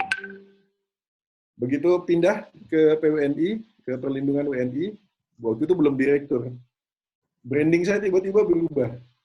Brandingnya jadi apa namanya, minor brandingnya itu jadi ahli perlindungan WNI. Jadi jadi nuklir, dari ahli nuklir jadi ahli nuklir. Nuklir nggak jelas gitu, nggak jelas nuklir gitu. Pokoknya semua urusan orang susah diselesaikan gitu. Orang disandra, orang TKI dianiaya, hukuman mati, apalagi ABK, dilarung di laut gitu. Udah those kind of things. Gitu. Pokoknya di mana orang susah, disitulah kami berada. Gitu. Jadi di mana ada orang susah di luar negeri, disitulah kami berada. Jadi brandingnya adalah apa namanya perlindungan WNI. Gitu. Tapi kemudian saya menarik garis benang merah dari ketiga branding ini dan I try to rebrand myself gitu. Jadi brandingnya kemudian yang saya coba image yang coba saya munculkan ke pimpinan, ke teman-teman adalah Iqbal is reformer gitu. Dia taruh dia di tempat yang nggak beres jadi beres, taruh dia di tempat yang perlu diperbaikin akan jadi baik gitu. Dari yang kurang baik jadi baik, yang sudah baik jadi lebih baik kira-kira. Jadi bahwa dia reformer gitu. Dia reformer. If you need someone, kalau kamu nggak puas dengan kinerja satu tempat, you need someone to make you satisfied, put him there. Gitu. Kira-kira gitulah. Jadi bukan keahliannya yang jadi brandingnya, bukan keahliannya, tapi approach-nya. Ketika saya masuk di Direktorat Perlindungan WNI BHI, itu tempat yang most unwanted. Nggak ada orang mau di situ. Karena itu like a trap. Di situ tempat, kebanyakan yang ditaruh di tempat saya ketika itu, yang sudah di mana-mana nggak keterima ditaruh di tempat saya. Gitu. Jadi, makanya nggak sangat tidak bergengsi tempat itu dulu. Sangat nggak bergengsi. Within 3 years, dibuat survei lagi di Kemlu, salah satu tempat yang most wanted adalah itu. Tempat most wanted. Jadi kan di Kemlu itu setiap tahun ada survei mengenai attachment terhadap organisasi dan sebagainya. Jadi salah satu tempat most wanted itu adalah tempat salah satunya gitu. Yang most wanted. Jadi ada rebranding itu tidak harus terkait dengan minor things gitu. Bisa juga sifatnya mayor. Selalu membrand diri saya sendiri untuk kepentingan saya sendiri ya, untuk diri saya sendiri bahwa wherever I am, saya harus bisa membuat organisasi itu jadi lebih baik, harus membuat orang-orang di dalamnya lebih bangga dengan apa yang dia lakukan gitu. Dan at the end, saya harus meninggalkan jejak. Gitu. Kira-kira begitu. Nah, yang terakhir pilihan MNC, NGO sama apa tadi pilihannya? Diplomasi, Kak. Oh, diplomasi berarti government ya, government asumsinya gitu. Saya kira kajian sekarang ini harus secair mungkin, sedinamis mungkin. Mungkin kajian ini masih cocok untuk sekarang ini. Mungkin udah 2-3 tahun sampai 5 tahun ke depan pembagian kajian ini sudah nggak cocok lagi mungkin. Bahkan mungkin pasca COVID ini sudah nggak cocok lagi. Jadi saran saya untuk UMY juga, dan insya Allah UMY juga cukup agility-nya cukup bagus. Jadi insya Allah juga akan menyesuaikan dengan tangannya. Mau kerja di MNC, NGO, government, sebetulnya menurut saya, kebetulan ada ponakan saya juga kuliah di UMY sekarang, sedang kuliah di UMY keponakan saya, dan menanyakan hal yang sama kepada saya gitu. Enaknya diplomasi, NGO atau MNC, saya bilang. Terserah aja kamu mau ambil apa gitu. Itu nggak terlalu penting-penting amat gitu. Karena yang penting itu sekali lagi attitude-mu menjalani kuliahmu. Gitu. Kamu kuliah di diplomasi gitu. Tapi pada saat yang sama kamu atau kamu kuliah katakanlah ambil MNC gitu. Tapi kamu pada saat kuliah di MNC, kamu menyempatkan diri, pintar membagi waktu, menyempatkan diri belajar mengenai apa itu diplomasi, terus memperbanyak bahasa asingnya, kemudian memperbanyak networknya, kamu punya kesempatan masuk Kemlu jauh lebih tinggi daripada yang kuliahnya diplomasi, yang harusnya diarahkannya ke situ kan, diplomasi. Jadi nggak penting kajiannya yang mana. Ini hanya untuk menggambarkan passion aja. Kajian ini menggambarkan passion. Passionmu lebih kemana? Ke MNC, ke NGO, ke government, gitu, silakan. Tapi it doesn't prevent you untuk cross kajian pada saat lulus nanti. Jadi tidak menghalangi anak yang NGO masuk ke Kemlu, atau anak yang diplomasi masuknya nanti ke NGO. Gitu. Jadi waktu kuliah 3 tahun, 4 tahun itu kan waktu yang panjang. Nah, itu ada banyak sekali waktu yang bisa digunakan untuk self-development. Nah, sekarang untuk memilih kajiannya sesuai passion aja. Terkait tertarik nggak dengan NGO. Tapi kalau untuk sekedar pekerjaan, tiga-tiganya punya peluang yang sama. Mau diplomasi, kalau di Amerika, itu namanya School of Diplomacy, kayak di Fletcher misalnya gitu. Itu School of Diplomacy. Teman-teman tahu, yang masuk ke sana itu 99% itu adalah orang swasta. Jadi orang-orang yang sudah bekerja di MNC gitu. Tapi dia ingin membangun perspektif hubungan internasionalnya di situ. Jadi namanya School of Diplomacy, Fletcher segala macam. Kalau di Rusia ada Megimo misalnya. Itu isinya 99% isinya orang swasta, bukan orang dari pemerintahan gitu yang kuliah di situ. Jadi there is no such kompartemen yang kotak-kotak gitu. Ilmu HI general. Jadi ini untuk passion aja. Teman-teman passionnya lebih ke NGO, mau dalamin MNC atau mau dalamin diplomasi. At the end ada cross cutting di situ di antara isu-isu itu. Jadi feel free aja mau isi apa. Yang penting Akilah nanti, yang lebih penting menentukan keberhasilan Akilah dari hasil kuliah ini nanti adalah bagaimana Akilah memanage waktunya selama kuliah. Apa aja yang dilakukan gitu. Jangan merasa cukup dengan apa yang didapat di perkuliahan. Banyak baca buku di luar, banyak baca resources di luar, cari bahasa tambahan. Insya Allah bahasa asing itu setahun aja belajar bisa kok, satu bahasa asing. Jadi bayangkan kalau di 4 tahun kuliah bisa dapat 4 bahasa asing, bisa kuat. Atau at least, pokoknya jangan sampai lulus dari HI cuma menguasai bahasa Inggris. Bahasa Inggris sudah masuk kebutuhan primer sekarang itu untuk anak HI. Jadi lebih dari bahasa Inggris harus punya bahasa asing lain lah. Dan sekarang belajar bahasa asing itu nggak harus kursus gitu. Di YouTube banyak, di kesempatan banyak. You can survive. Gitu. Saya seumur hidup belum pernah ngerasain kursus bahasa Inggris. Gitu.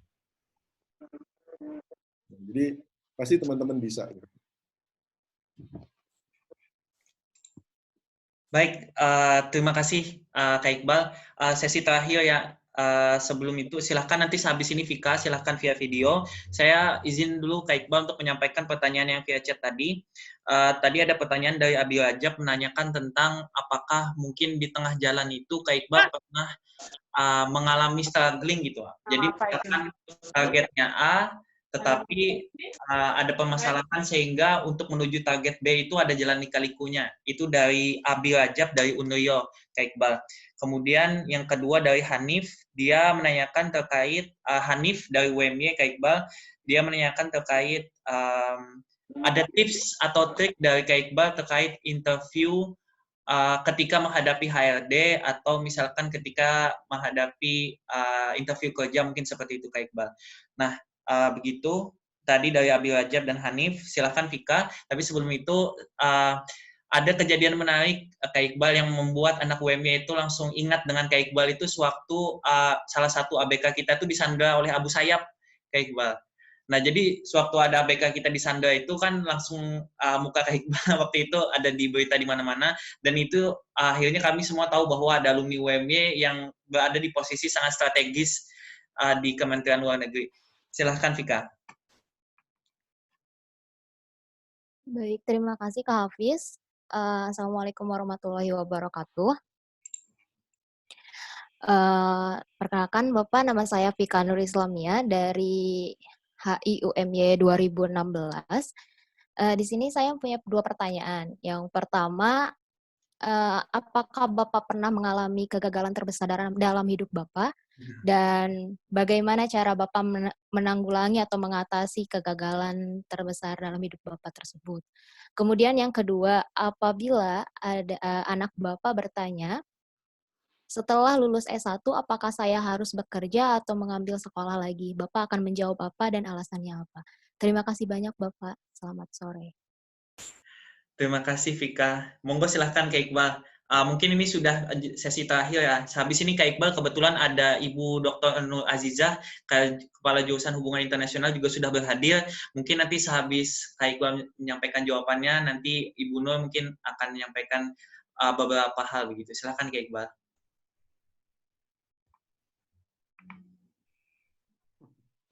Makasih. Oh, ada Bu Nur Azizah ya di sini juga ya. Ada Pak Ali Paksi juga, Pak.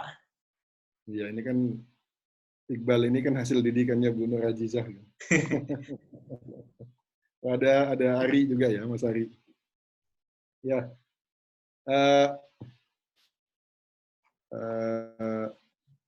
Tantangan di tengah jalan ya tadi yang pertanyaannya ya. Benar-benar. Di tengah jalan Abu Razak ya. Tantangan. Banyak ya tantangannya ya. Mungkin ini terkait juga dengan apa namanya dengan Vika gitu ya. Vika ke apa namanya tadi nanya mengenai kegagalan ya. Kang, yang jelas gini, saya sampai saat ini itu tidak pernah punya perasaan bahwa Kemlu is my final destination gitu. Jadi dalam perjalanan karir saya itu berulang kali saya mencoba keluar gitu. Tapi waktu itu ayah saya selalu bilang, pokoknya saya udah dapat tempat yang menurut saya lebih baik, lebih challenging. Tapi ketika konsultasi sama orang tua bilang, pokoknya selama Bapak masih hidup, kamu jangan keluar dulu gitu dari Kemlu gitu. Ya akhirnya saya berpikir gitu, karena tadi latar belakang saya memilih Kemlu itu kan jelas untuk membahagiakan orang tua gitu. Jadi at the end keputusan saya akan sepanjang saya di Kemlu itu akan ditentukan oleh ridhonya Bapak Ibu saya gitu. Ketika beliau bilang bahwa beliau tidak ridho saya keluar dari Kemlu, ya udah saya nggak keluar dari Kemlu. Dan apa yang saya dapat sekarang ini ya menurut saya hasil dari pilihan itu. Hasil dari pilihan untuk memilih mengikuti apa harapan Bapak Ibu gitu. Jadi apa namanya tantangannya itu. Kalau kegagalan sebetulnya kan dari setiap satu keberhasilan yang teman-teman lihat dari saya itu di belakangnya ada puluhan kegagalan gitu. Jadi sebetulnya lebih banyak kisah kegagalan dalam hidup saya itu daripada kisah keberhasilan. Believe it. Tapi yang keluar ke orang itu adalah keberhasilannya. Gitu. Nah, itu tadi saya bilang makanya karakter resilience itu penting. Kegagalan itu kan adalah bentuk dari tantangan sebetulnya. Salah satu tantangannya adalah dia gagal gitu. Dia gagal. Bagaimana kamu merespon kalau di bukunya Arnold Toynbee gitu, mengenai sejarah dunia itu. Kan dia cerita mengenai jatuh bangunnya peradaban.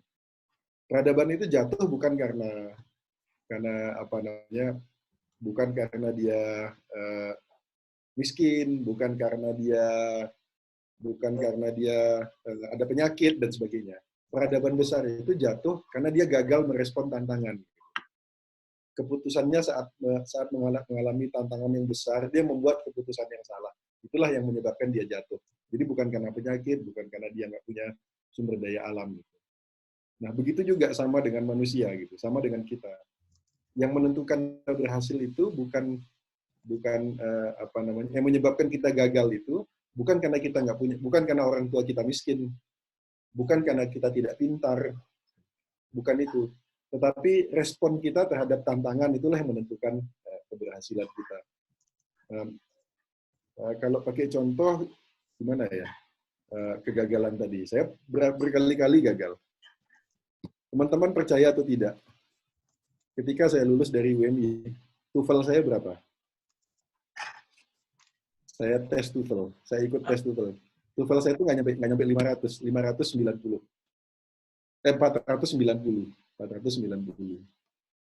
Dan ketika masuk Kemlu, saya baru tahu ketika akan tes.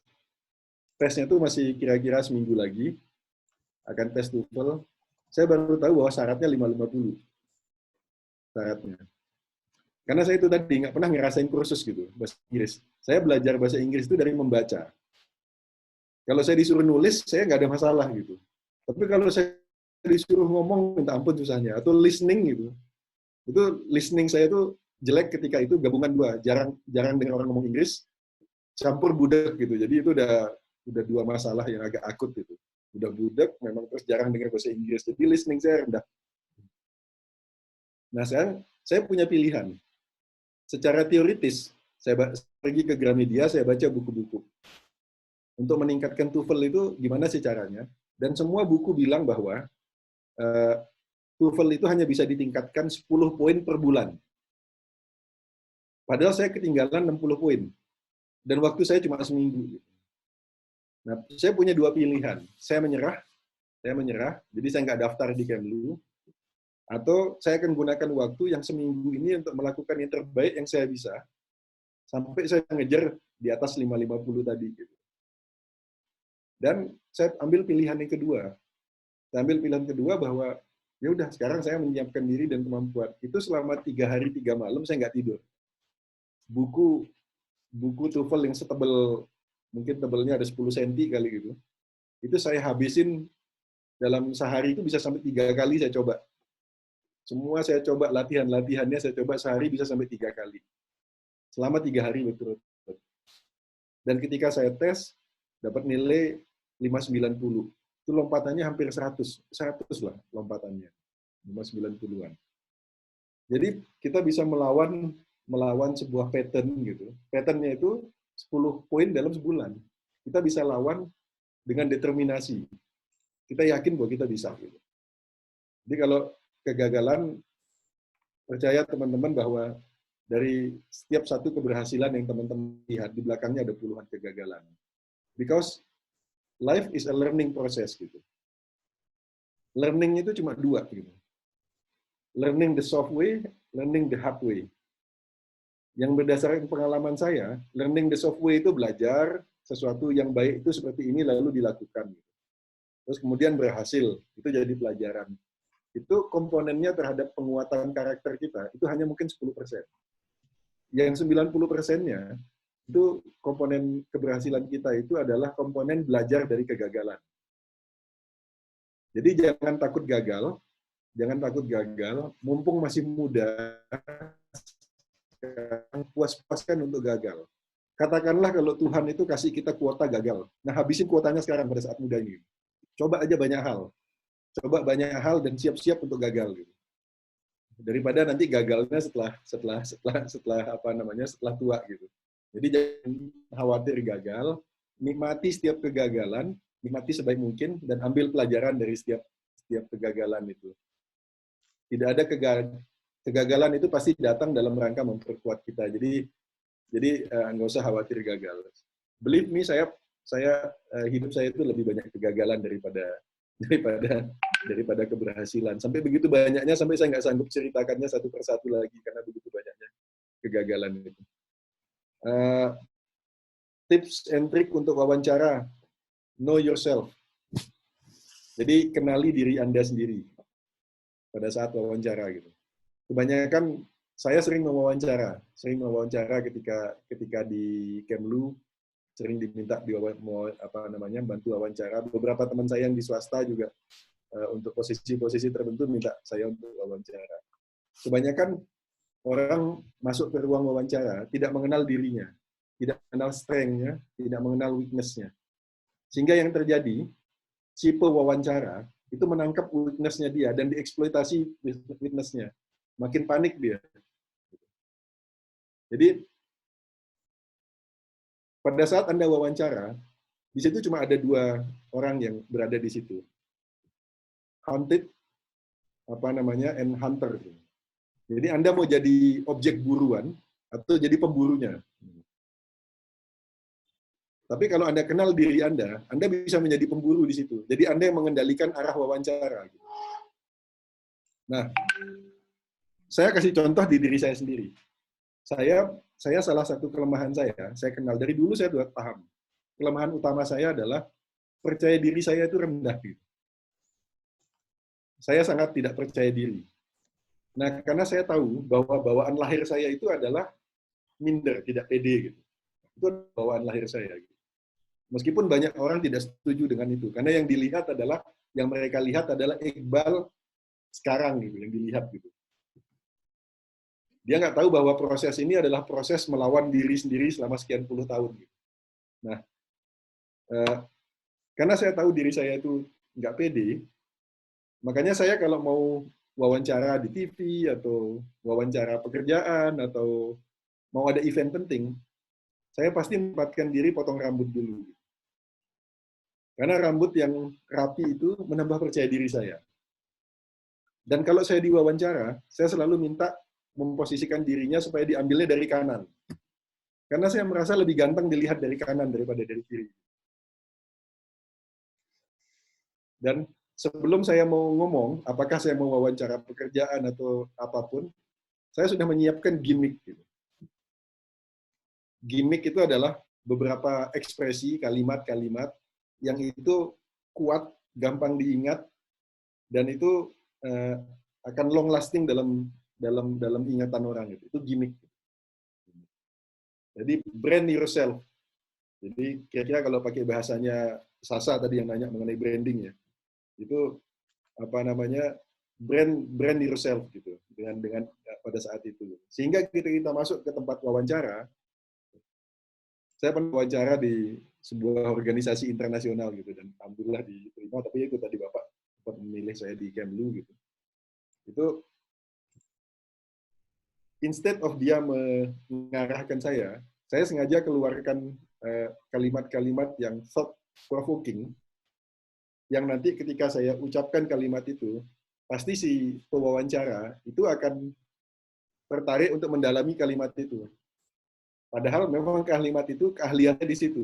Jadi saya bisa jawab apapun pertanyaan yang terkait dengan itu. Jadi kita mencoba menjebak pewawancara ke dalam keahlian kita, ke dalam strength kita gitu.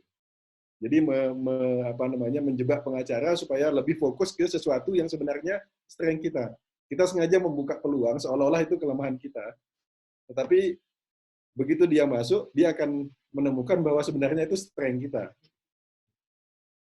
Kita coba buka peluang. Jadi ya, kalau saya mau ditanya apa tips and trick untuk wawancara yang sukses, know yourself. Gitu. Jadi pahami diri Anda sendiri, kelemahan Anda apa di bidang yang akan diwawancarai, kekuatan Anda apa. Kelemahan ini berusaha untuk atasi, jangan ditutupi, tapi berusaha atasi. Kayak tadi gitu, dengan membuat diri tampak ganteng, gitu. Itu nambah percaya diri. Jadi, karena saya tahu persis bahwa kelemahan utama saya adalah percaya dirinya rendah. Gitu. Jadi saya harus do my best gitu untuk memboosting percaya diri saya itu setiap saya melakukan sesuatu. Yang terakhir tadi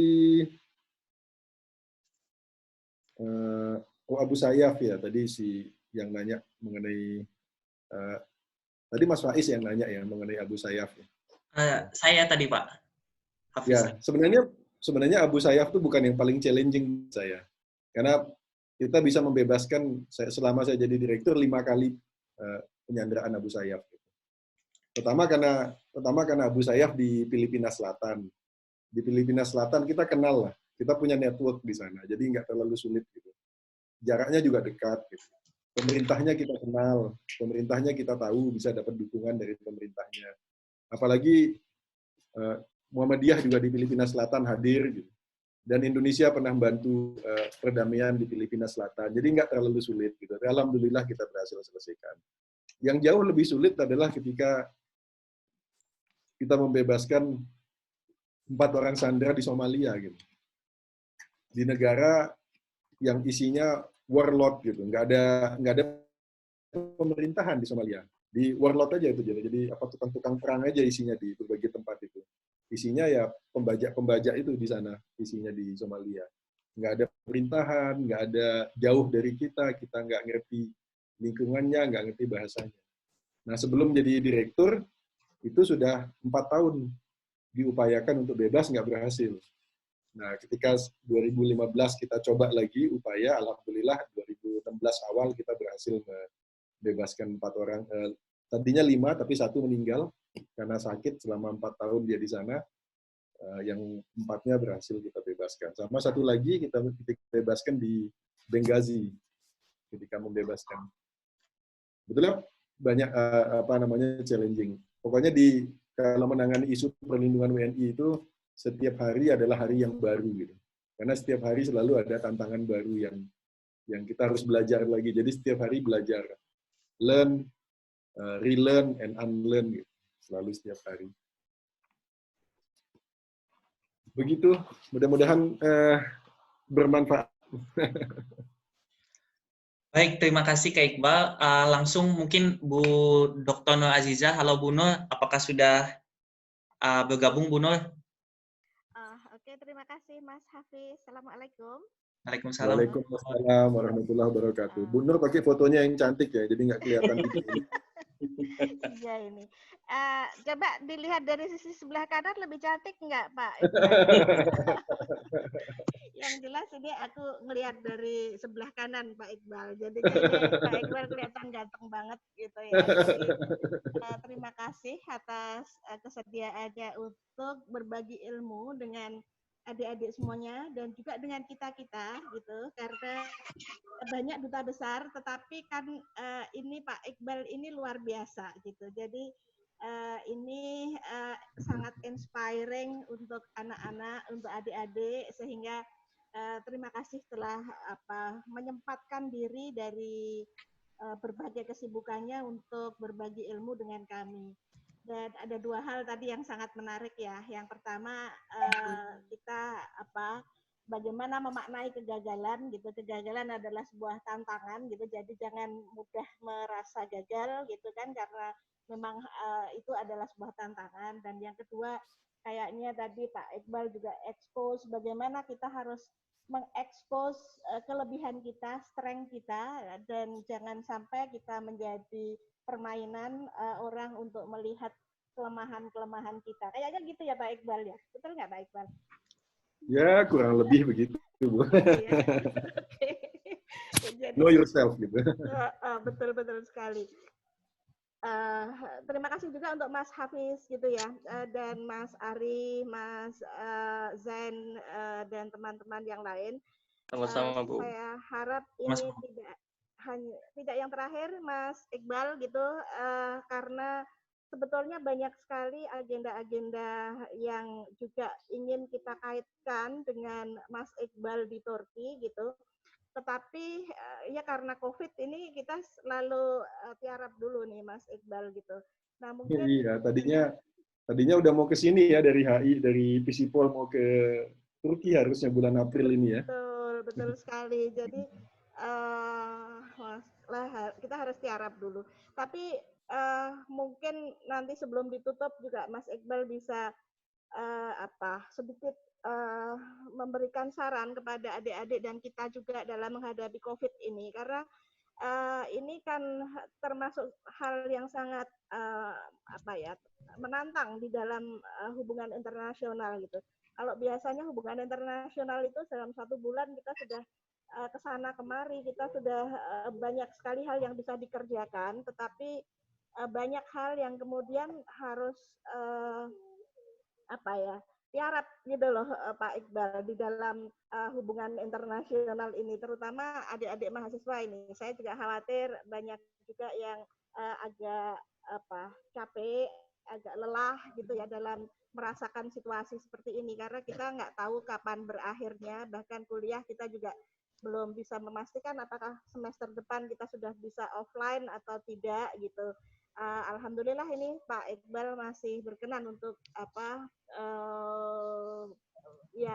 memberikan kuliah umum gitu ya, meskipun langsung spontan aja gitu. Sebetulnya kita nggak merencanakan secara lebih secara lebih teliti, tetapi ini spontan aja ternyata bisa dilakukan. Alhamdulillah. saya kira itu dulu dah yang saya sampaikan. Sekali lagi terima kasih.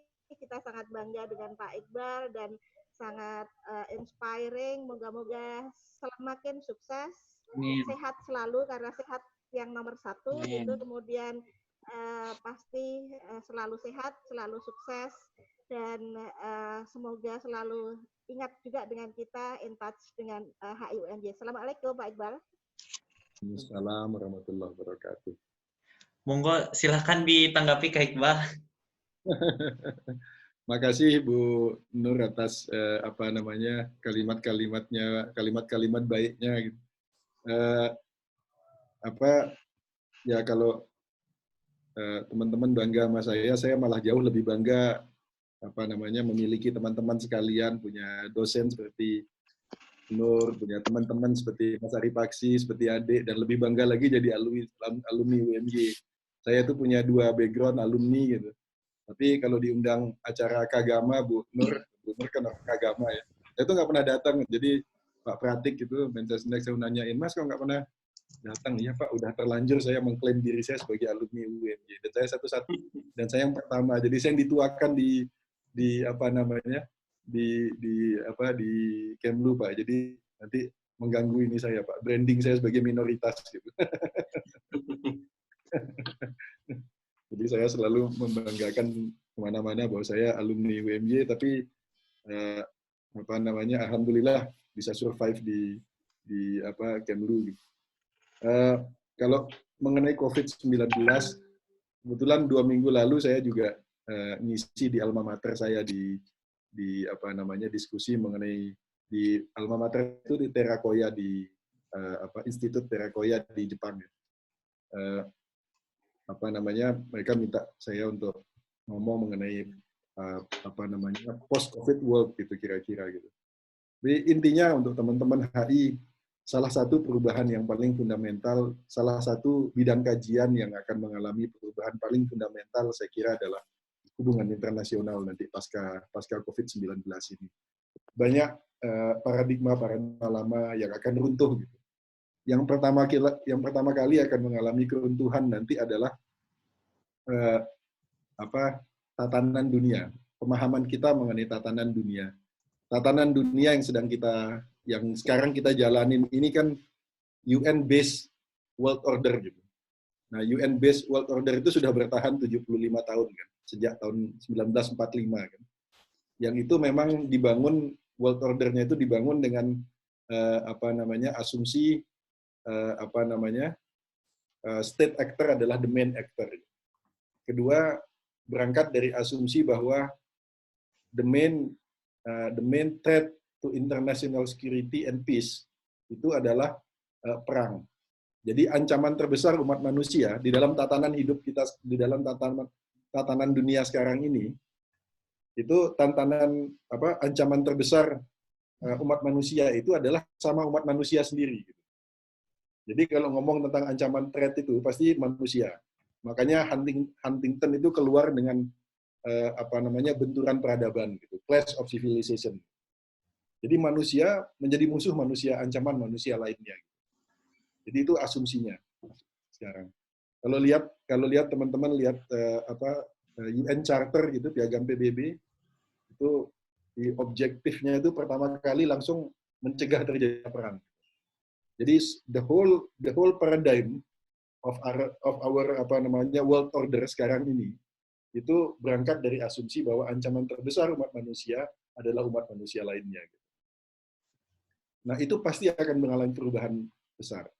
Karena akhirnya kita sadar bahwa ancaman terbesar umat manusia itu bukan manusianya, tapi akibat dari perilaku manusia, lingkungan yang rusak lah, sistem kesehatan yang rusak. Gitu. Jadi lebih kepada akibat dari perilaku negatif umat manusia, itu ancamannya. Jadi bukan ancaman kita nanti itu bukan Cina, bukan Amerika, tapi perilakunya Cina iya mungkin, perilakunya Amerika mungkin iya. Itu yang jadi itu satu. Kedua, hegemoninya akan mulai mengalami perubahan yang luar biasa. Kalau teman-teman baca ada buku judulnya Next 100 Years gitu. Buku itu. Jadi buku ini lagi bestseller kira-kira 5 tahun lalu bestseller gitu. Dan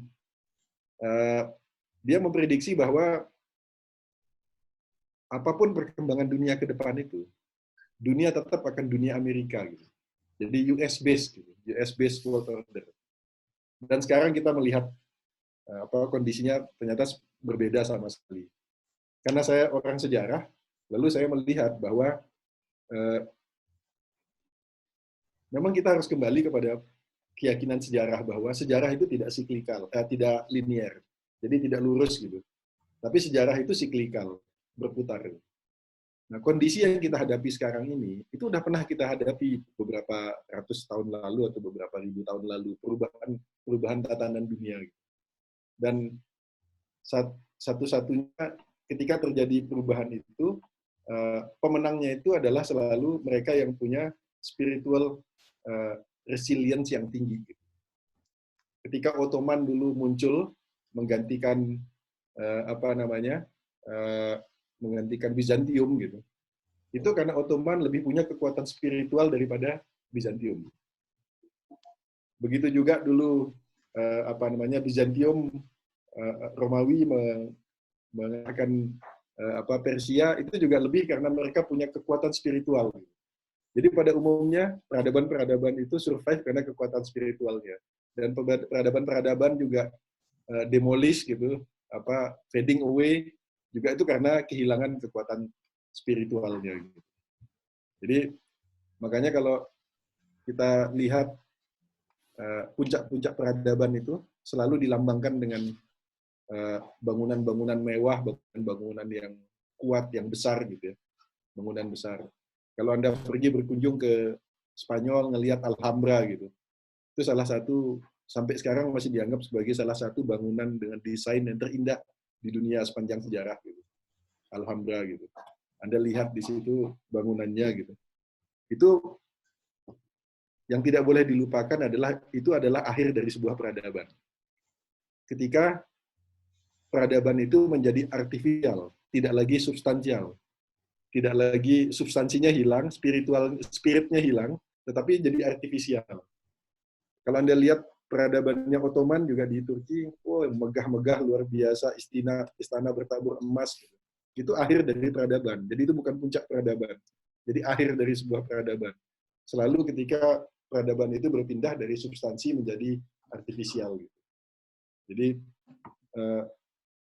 tadi akhirnya peradaban-peradaban baru muncul itu karena kekuatan spiritual, bukan karena kekuatan artifisialnya gitu. Jadi bukan senjatanya yang menyebabkan seperti itu. Nah sekarang Amerika yang kita 2-3 tahun sebelum ini kita nggak bayangkan dengan cara apa Amerika akan kehilangan pengaruhnya. Gitu. Ternyata pengaruh Amerika mengalami penurunan hanya gara-gara sebuah COVID gitu. COVID-19 yang not even terlihat oleh mata kita sendiri gitu. Jadi ini hanya pemikiran, tapi yang jelas this is such a critical time for all of us gitu, untuk kita semua. Karena itu be careful menjalani masa-masa kritis ini. Lakukan self development sebanyak mungkin, apapun yang teman-teman bisa lakukan. Kalau bisa lakukan membaca, bisa buka materi di Google, cari materi yang bagus di Google, nambah bahasa atau apapun. Pokoknya setelah keluar dari COVID-19 ini, kita semua harus jadi lebih baik. Saya ngisi COVID-19 ini biar nggak bosan di rumah, saya membaca, menulis, baca buku-buku sejarah yang selama ini saya sudah beli tapi belum sempat baca. Bisa 3 hari bisa selesai 1 buku gitu. Terus baca semua, karena we need to be we need to become someone different setelah ini nanti. Kalau Mas Faiz sekarang Faiz 1.0, setelah COVID-19 ini harus jadi 2.0. Otherwise you will not survive menghadapi dunia yang sama sekali baru pada setelah COVID-19 ini. Dan nggak boleh diam karena life must go on gitu.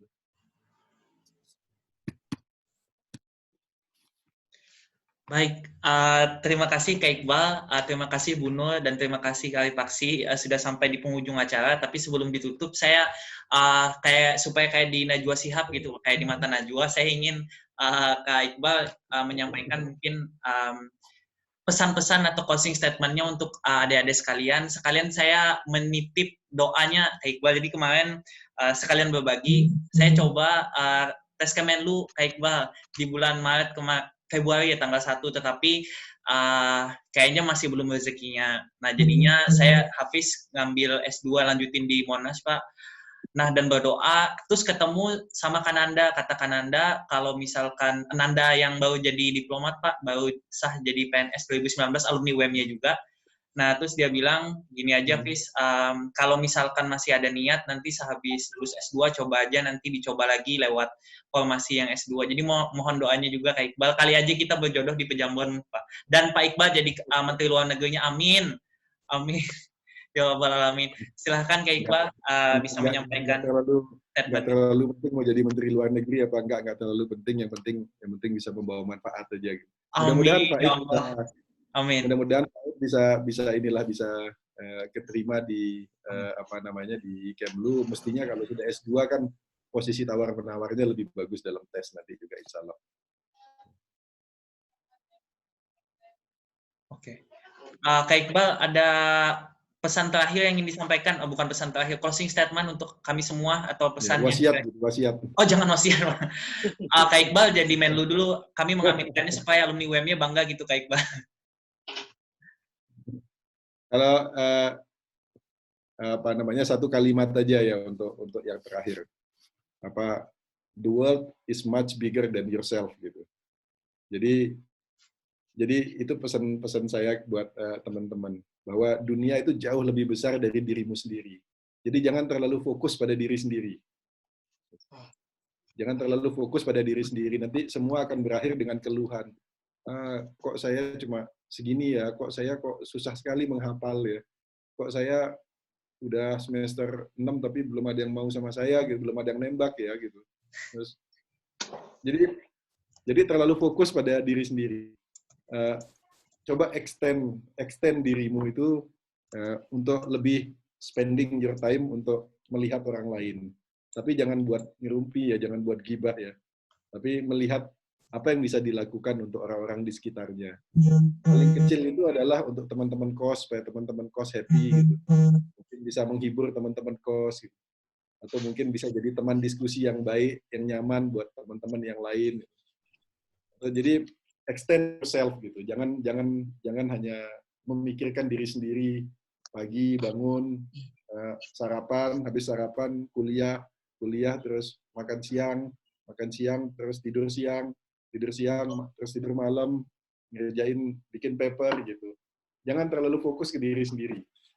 Anggap itu sudah hal-hal yang kayak gitu sudah wis wayahe kata orang Jawa gitu. Tapi mulai extend yourself untuk memikirkan orang-orang di sekitarmu, lingkunganmu. Itu akan membuat kamu relevan dalam kehidupan ini. Terima kasih. Terima kasih Kak Iqbal. Sebelum ditutup, mungkin kawan-kawan semua bisa menampilkan videonya supaya kita bisa foto bersama. Jadi ini new normal Kak Iqbal. Jadi kalau foto bersama biasanya harus foto pakai ini, sekarang foto bersamanya via Zoom kayak gitu. Silakan kawan-kawan bisa dihidupkan. Baik. Oke, bisa kita mulai. 1, 2, 3. Baik. Sekali lagi 1, 2, 3. Terima kasih Kak Iqbal. Terima kasih. Sebelum itu ada satu kalimat. Benar Kak Iqbal. Menjalankan ibadah puasa ya buat semuanya. Mudah-mudahan kusuk puasanya. Manfaatkan puasanya untuk kontemplasi gitu. Amin. Terima kasih Kak Iqbal. Ada satu kutipan dari Kak Iqbal tadi yang saya ambil, Kak. Jadi jangan khawatir dan kegagalan, nikmati kegagalan dan ambillah pelajaran dari kegagalan. Disampaikan oleh Duta Besar Republik Indonesia untuk Republik Turki, alumni HIWM dan kebanggaan kita semua. Semoga kita semua bisa mengambil hikmah dari apa yang disampaikan Kak Iqbal. Dan saya mengucapkan terima kasih sekali lagi Kak Iqbal atas waktunya dan kehormatannya untuk bisa menjadi moderator Kak Iqbal. Semoga bermanfaat. Baik, terima kasih. Terima kasih semua kawan-kawan. Mohon untuk kawan-kawan semua mengisi link feedback dari diskusi kita ini. Semoga bermanfaat. Mohon diisi ya teman-teman supaya kita bisa memiliki kegiatan yang lebih baik lagi. Sekian dari saya seperti itu. Izinkan saya menutup dengan kutipan dari Ridwan Kamil. Bangsa ini butuh para pemuda pencari solusi, bukan para pemuda pencaci maki. Dan saya yakin Kak Iqbal adalah panutan kita semua, yaitu seorang pemuda yang sekarang menjadi pria dewasa yang mencari solusi, reforma, dan bekerja dan menunjukkan hasil yang pasti. Terima kasih Kak Iqbal, terima kasih, sangat inspiratif. Terima kasih Pak. Baik, terima kasih teman-teman. Izinkan saya menutup. Terima kasih. Assalamualaikum warahmatullahi wabarakatuh.